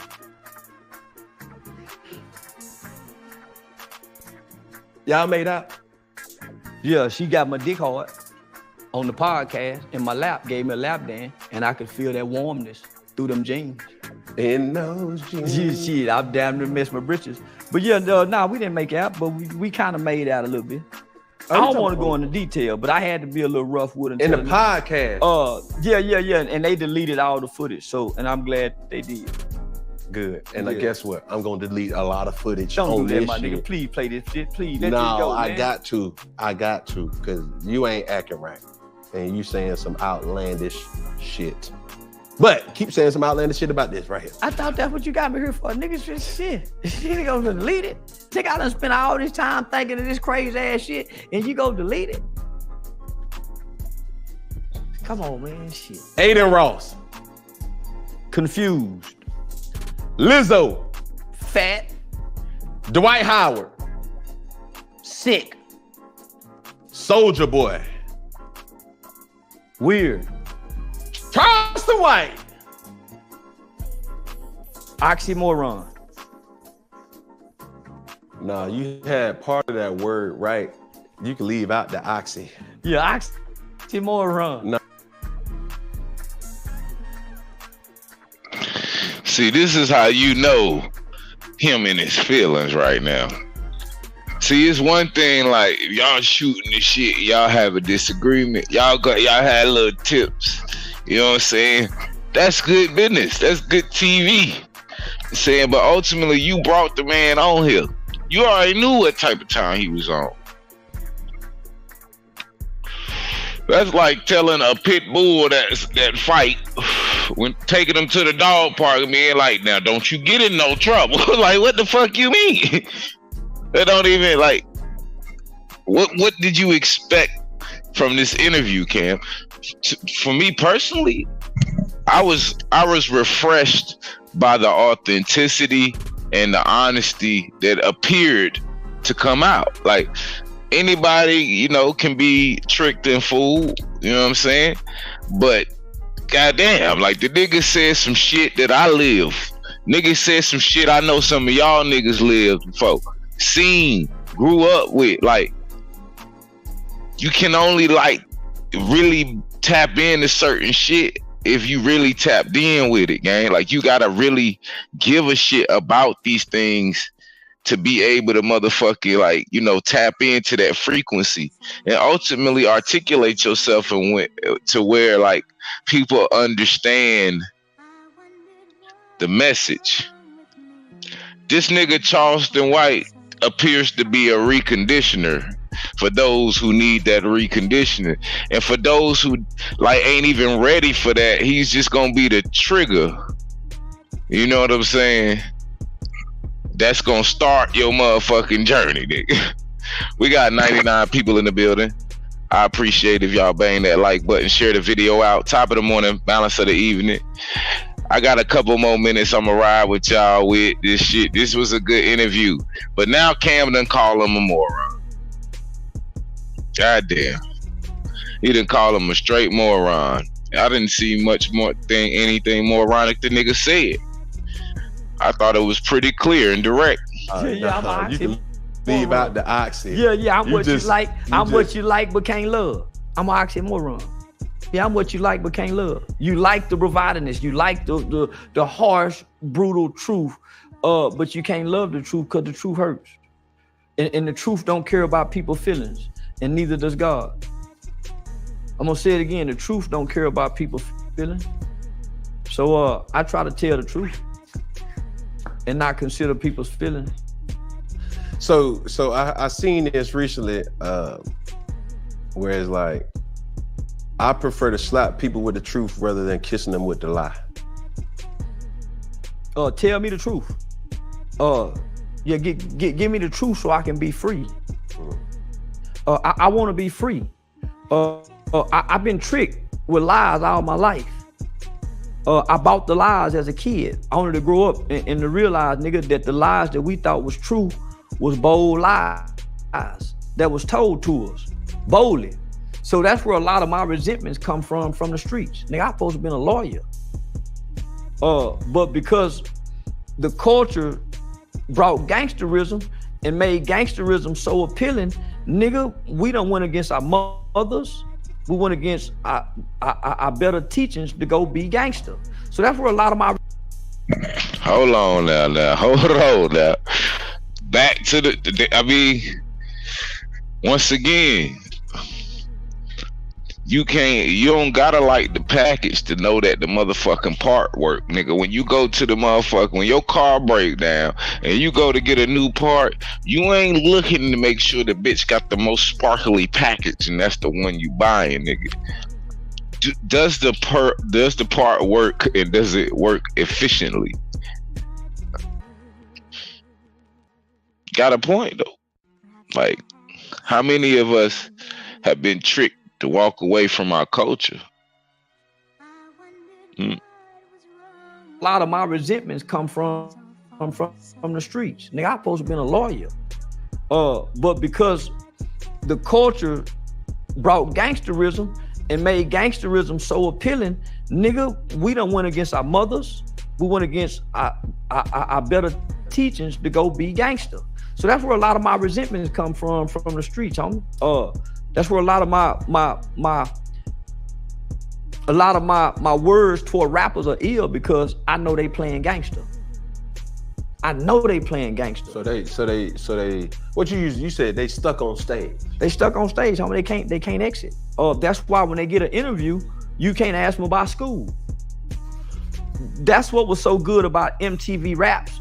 Guys like Fab Five Freddy, being able to go into Tigger's basement and rap, do your freestyle and rap, because you get to come out of character, homie. Now we making these niggas getting stuck in character. And so what ends up happening is when you get stuck in character, you can't exit stage because you might got a 50-year sentence, stuck on stage trying to play gangster now. When you come home, nigga, you still cuz and blood, stuck on stage. So for the people that's in the culture right now, give me the top 5 people that you believe that is just stuck on stage. I don't know them personally. So I can't. I just know our kids are stuck on stage. Where are the LL Cool J kind of guys? When you look out into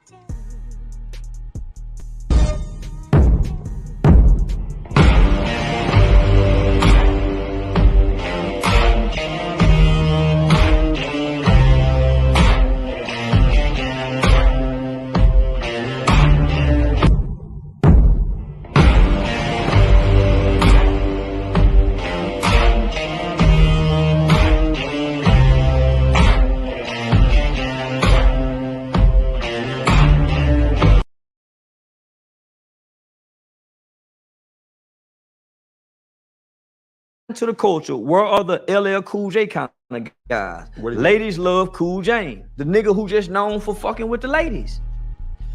Everybody gangster, every rapper a killer, even Drake talking gangster. So where are the Cool Mo D kind of guys? Where are the Big Daddy Kane kind of guys that still cool and suave that can dance? So even the football players have to play gangster. That's true. Even the basketball, everybody gangster now, homie. So I'm saying, nigga, where the playboy kind of guys? Where the nigga that really want to ride the skateboard? Yeah. They're still a skater, but he cool. So you respect that? I respect that a lot. That be you. So Yeah. Drake hasn't done that? Nah. Drake still be talking that. He kind of talk gangster. What about J. Cole? J. Cole in his own lane. What about K-Dot, Kendrick Lamar? He in his own lane. You respect their work, right? Yeah. A great deal. So in recent, what I seen, I hate gangsterism, because the gangster rapper is only telling one story. Yeah. And it's used as, even though we like the music, it's the propaganda for our destruction.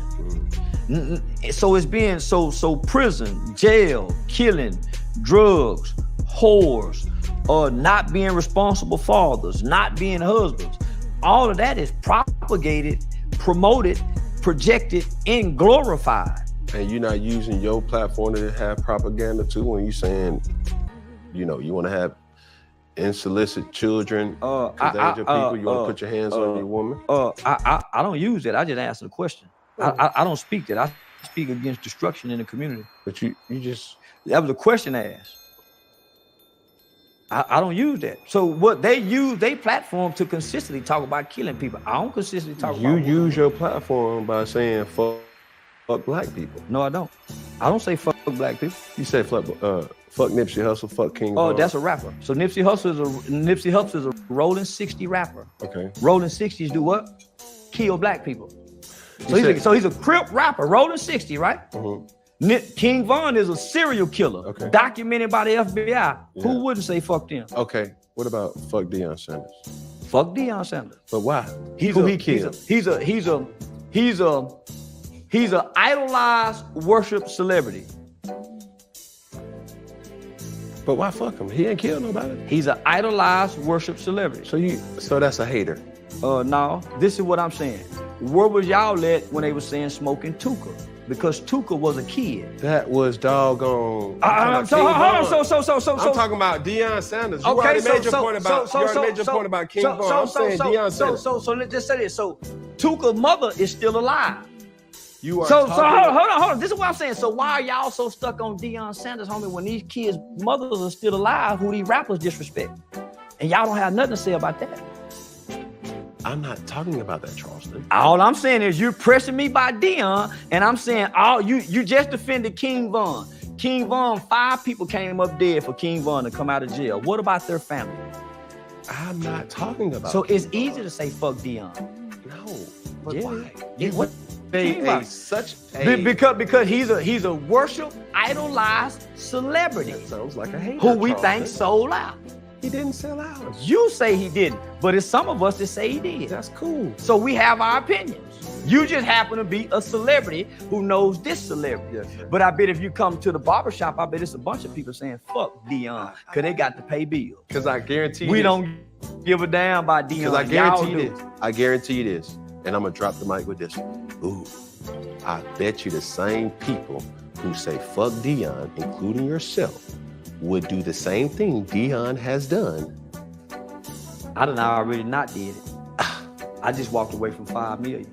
That ain't talking about. And I could have done a whole lot for my community with that $5 million. Guess what? I'm still doing more without that $5 million. I walked away from $5 million. Okay, that's you. But everybody in that damn barbershop. You just said it. In that barbershop. You just said including me though. If you were have to ask a person if you would want Deion Sanders' life, or you could change into Deion Sanders' life, to hell with Deion Sanders in this particular. You would change lives with Shador Sanders. You would change lives with Shiloh Sanders. You would change. That you talking your little 2 cents in that barbershop. The only reason you would change lives because you're looking to see what the possessions they got. You don't know what soul they walk with. You don't know what spirit they possess. You don't know what demons they battle. You don't know what vices. You don't know none of that. So you're looking at the outer, and I don't think most people would do that. They would. I don't think most people because guess what? You got to understand. In an instance, you got to understand. Even though they grew up with their father, they had dysfunction mothers, and they had publicly fights between mother and father. Remember, Deion them had an ugly divorce for a long time, P-Law. It was real ugly in the public. And they said a whole bunch of things about Deion. So come on, man, let's not talk that talk. We don't know what them boy was suffering with when their mama was publicly doing what she was doing to the daddy, and the dad was crying out in public, going through that divorce in court. All of his schools failing because they were stealing the money at them motherfucking charter schools over in Dallas and Fort Worth they couldn't pass. Come on now. Let's talk it, we go talk. So it's a bunch of people that's poor, that's not looking at celebrities, wishing that they can trade places with celebrities. Because a lot of them motherfucking niggas like Dion and whatever they name here, for them niggas to get the helmet, gonna be trying to squeeze a camel through the eye of a needle. Rolls Royce driving motherfucker. Yeah, going to heaven gonna be hard, you Rolls Royce driving motherfucker, you. That's just what mama them said. I don't believe half that shit. I just pay attention to what mama them said. All right. Moving right on. Here we go. What happened between you and Wack 100? Nothing. Me and Wack actually done become cool, man. We talked a few months ago to do a podcast. Personas. Yeah, we ain't never even met in person to have no altercation. You ain't never met Wack? I never met Wack in person. Never ever. I ain't met y'all internet beefing. Yeah, we internet beefing. And we ain't really even internet beefing. Wack really want to be a nigga friend. He want to be your friend. Yeah. And we done talked over the last 60 days. And is it true that the Michael Jordan had to intervene? No, that's bullshit. Michael Jordan, you don't know? Nah, man, I ain't never even been in no place with Michael Jordan. That internet a motherfucker. Because the internet just shows y'all Michael Jordan. They ain't show y'all me. And I said, man, nah, nigga, I wouldn't dare be nowhere with Michael Jordan be. Man, I don't hang around them type of niggas be. Okay, can I be honest? Yeah. You would never be in those places. Never. Because he's a big beat. Like, not no banger, he's a billionaire. Like. Yeah, I know, I wouldn't dare go nowhere with billionaires. You know what you gotta do? You know what type of sick motherfucker you got to be to acquire a billion? You know how perverted your mind got to be to get a billion? Why you gotta be perverted? Because I understand life and I understand the realm of things. Why you just can't have favor to be like, yo, you had a good talent to be able to you're gonna to get make that. a lot of money. But you're still gonna have your vices and your demons. Which is with all those fine. talents. We all do. So one thing I know about a billionaire nigga, they get to do whatever they want to do, and you want so much pleasure, you get to meet it. And you can't do whatever you want to do. No, hell no, I can't fuck 10 bitches right now if I want to fuck 10 bitches. I might fuck 2, but not 10. You got game like that? No, you gotta have money to fuck 10. You ain't got that money. I ain't not to fuck 10. I can fuck 2 with the money I got. What type of, like, they gonna be 10s or they gonna be like 2s? No, they gonna be 10s. Like, what's considered a 10? Like, the eye of the beholder. Cause what's a 10 to you might be a 15 to me. You see what I'm saying? So it's the eye of the beholder. Who you think that's fine right now? Let me see what your type is. Beyonce. But you just said fuck Jay-Z. I don't give a damn about them. I can say fuck a nigga wife and still want to fuck his wife. I can say fuck him and still lust on his wife. You think Beyonce will ever give you a chance? No. Okay, that conversation is over with then. Why was she a married woman? So of course, yeah, nigga. If me and Beyonce had to be around each other for 2 weeks, you goddamn right I get her. But that is never going to happen. I don't want it to happen. You just asked me a question, nigga. You just asked me a question, nigga. I ain't want But this to I happen. asked the question if you had the game to pull a Beyonce. Well, but you saying it never would happen, so you just asking possibilities. So I'm just asking the question. Nigga, I wouldn't give a damn if it happened or not. Who else? Give me another person. Let me see that. Ivanka Trump. You think you could pull her? I know I could. How do you do? You slide in the DMs or no. You put me in the room with any woman for 2 weeks, I get her. 2 weeks, Charleston. Yeah. Why would anybody want to be with you for 2 weeks? You just asked me a question. I'm just answering. Why would somebody want to be with you for 2 weeks? We could work on a job. We could be on a project together. You just put me in the presence of any woman where I have to consistently be in her presence and I can get her. Conversation rules the nation. And you think you got that much yet? I got the world watching me just from talking, and I ain't no celebrity. You are a celebrity. I am now, but I talk my way up here just for conversation. Straight conversation. Over, just on one platform, I'm over 3 billion. That's just on TikTok.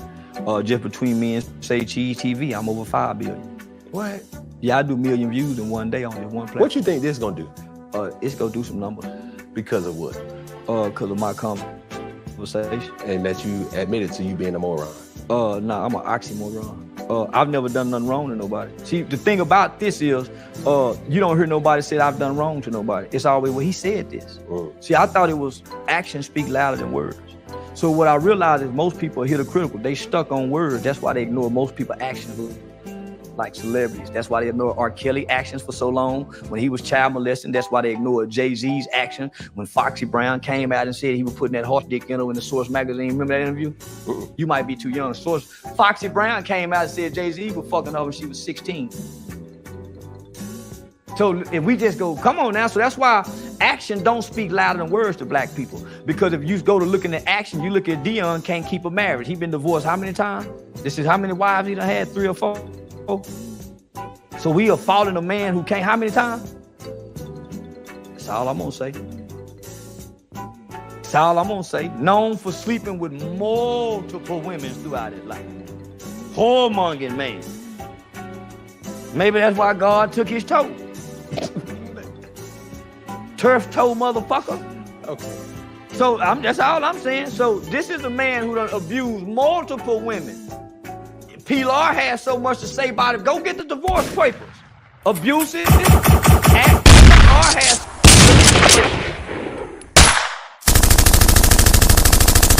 Maybe that's why God took the turf toe motherfucker.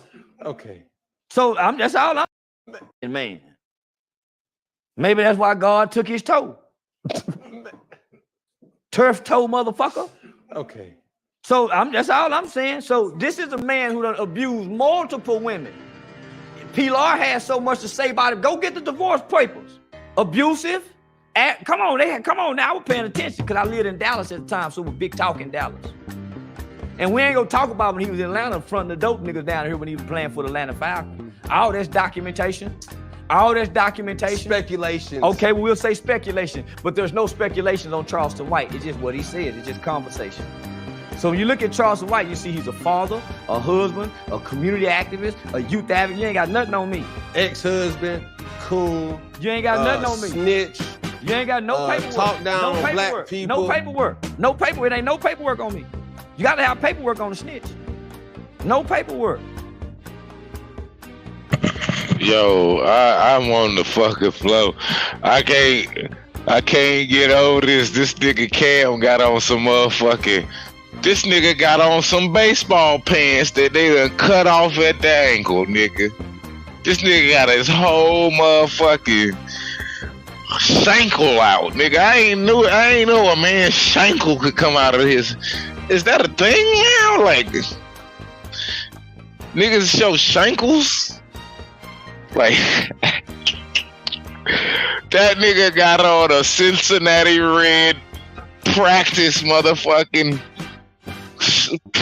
slacks, cut perfectly at the shankle, nigga.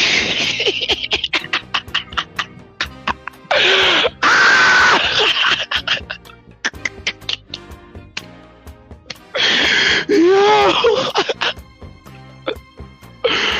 This nigga Cam is different, yo. This nigga goddamn. This nigga look like the doorman at your favorite winery in Narnia, nigga. Like, he's the magical. He dresses like the magical Negro in every movie, nigga. He just comes there. Sometimes he got he got that one saying that's prolific as fuck, but it's real simple. Sometimes you gotta wash one hand with the other. like this nigga. Hey gang, I gotta get out of this motherfucker, gang.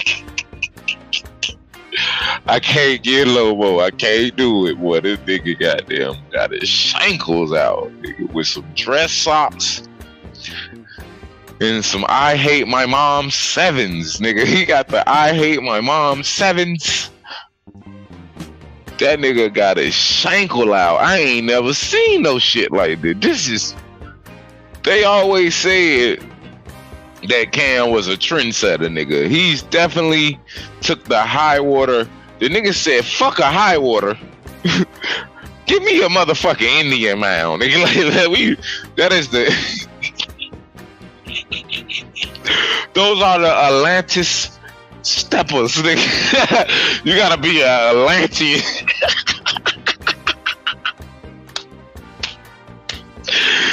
Whoa!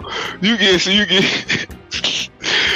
get those motherfuckers at Walgreens with the purchase of 3 lighters and some naughty head. Yo, I can't.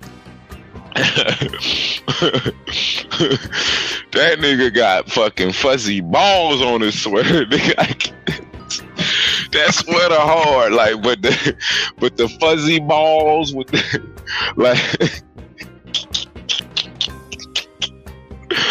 that nigga look like he about to go motherfucking, he about to play.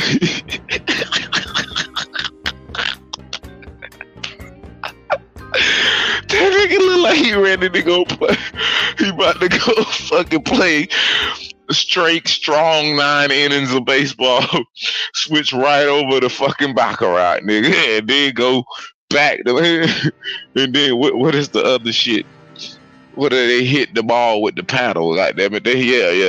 That nigga's he look like he about to go play polo where they ride, goddamn.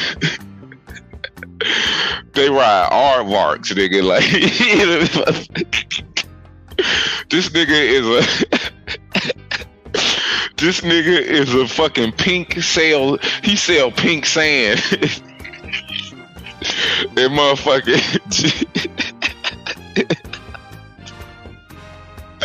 He's a magic sand. This nigga look like he sell magic beans on Martin Luther King. If you ever need to go grow a beanstalk, nigga, just holler at this nigga Cam. He can. I bet if he tapped them shoes together, nigga, a fucking Pegasus will come out the sky, nigga. He'll take off his shirt like the goddamn Old Spice Man, nigga. Fucking ride off with the do like that.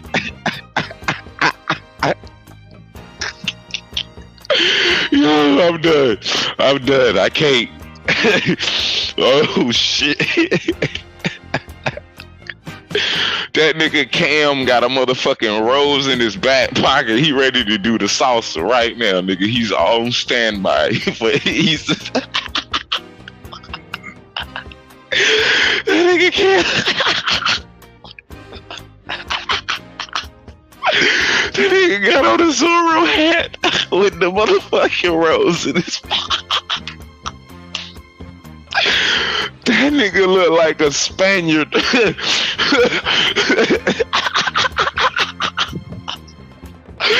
nigga dressed like a French Spaniard who paint on the weekends and bakes on Tuesdays. Yo, I can't.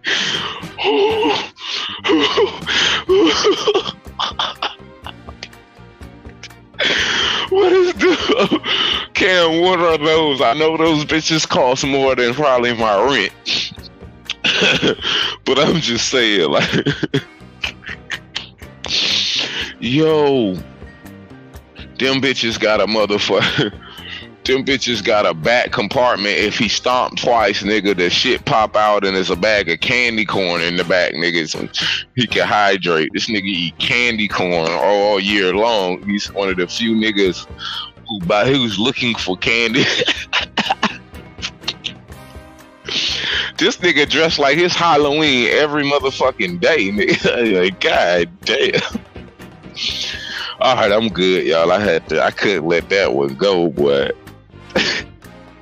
I couldn't let that one go. Shout out to my nigga Cam, dude. Yeah, he sell magic jelly bean. He's a 6'7" elf, nigga. Like, he's just never. Yeah. But nah, let me get out of here, Trav. I gotta go to work. I got the clock in. Speaking of, let me see if I can clock in. Ah.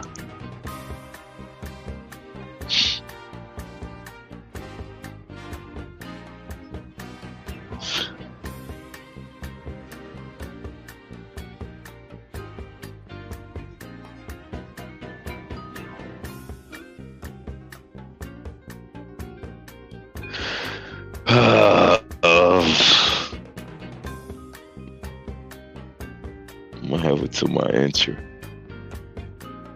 What happened to the internet? They doing Try Dirty.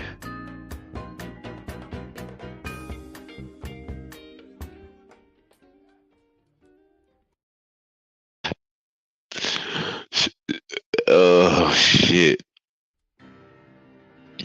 This nigga got, he look like hold on, gang. I don't know if y'all can hear me.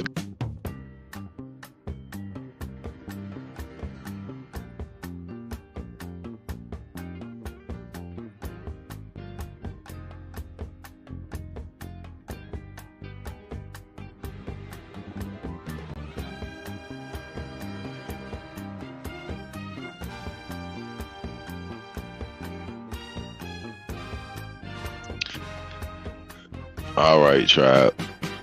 I gotta go. I see y'all tomorrow. Shout out to all the American Aborigines. Make sure y'all go check this video out. It's on Cam Newton's channel on YouTube. Y'all want to see the rest of it. They did get into it a little more back and forth. It's still like an hour left in the show, so make sure y'all go check that out. Support that thing already over 1 million views. There's a good interview. A lot of jewels drop. I hope y'all have a great rest of the evening. Shout out to all the American Aborigines. You enjoyed today's stream, consider supporting the channel. 8 for 8 is in full effect. For every 8 donations of $8 or more, we will give away an official hoodie for the Winter Tribe. We getting the fuck up out of here, gang. Shout out to all the American Aborigines.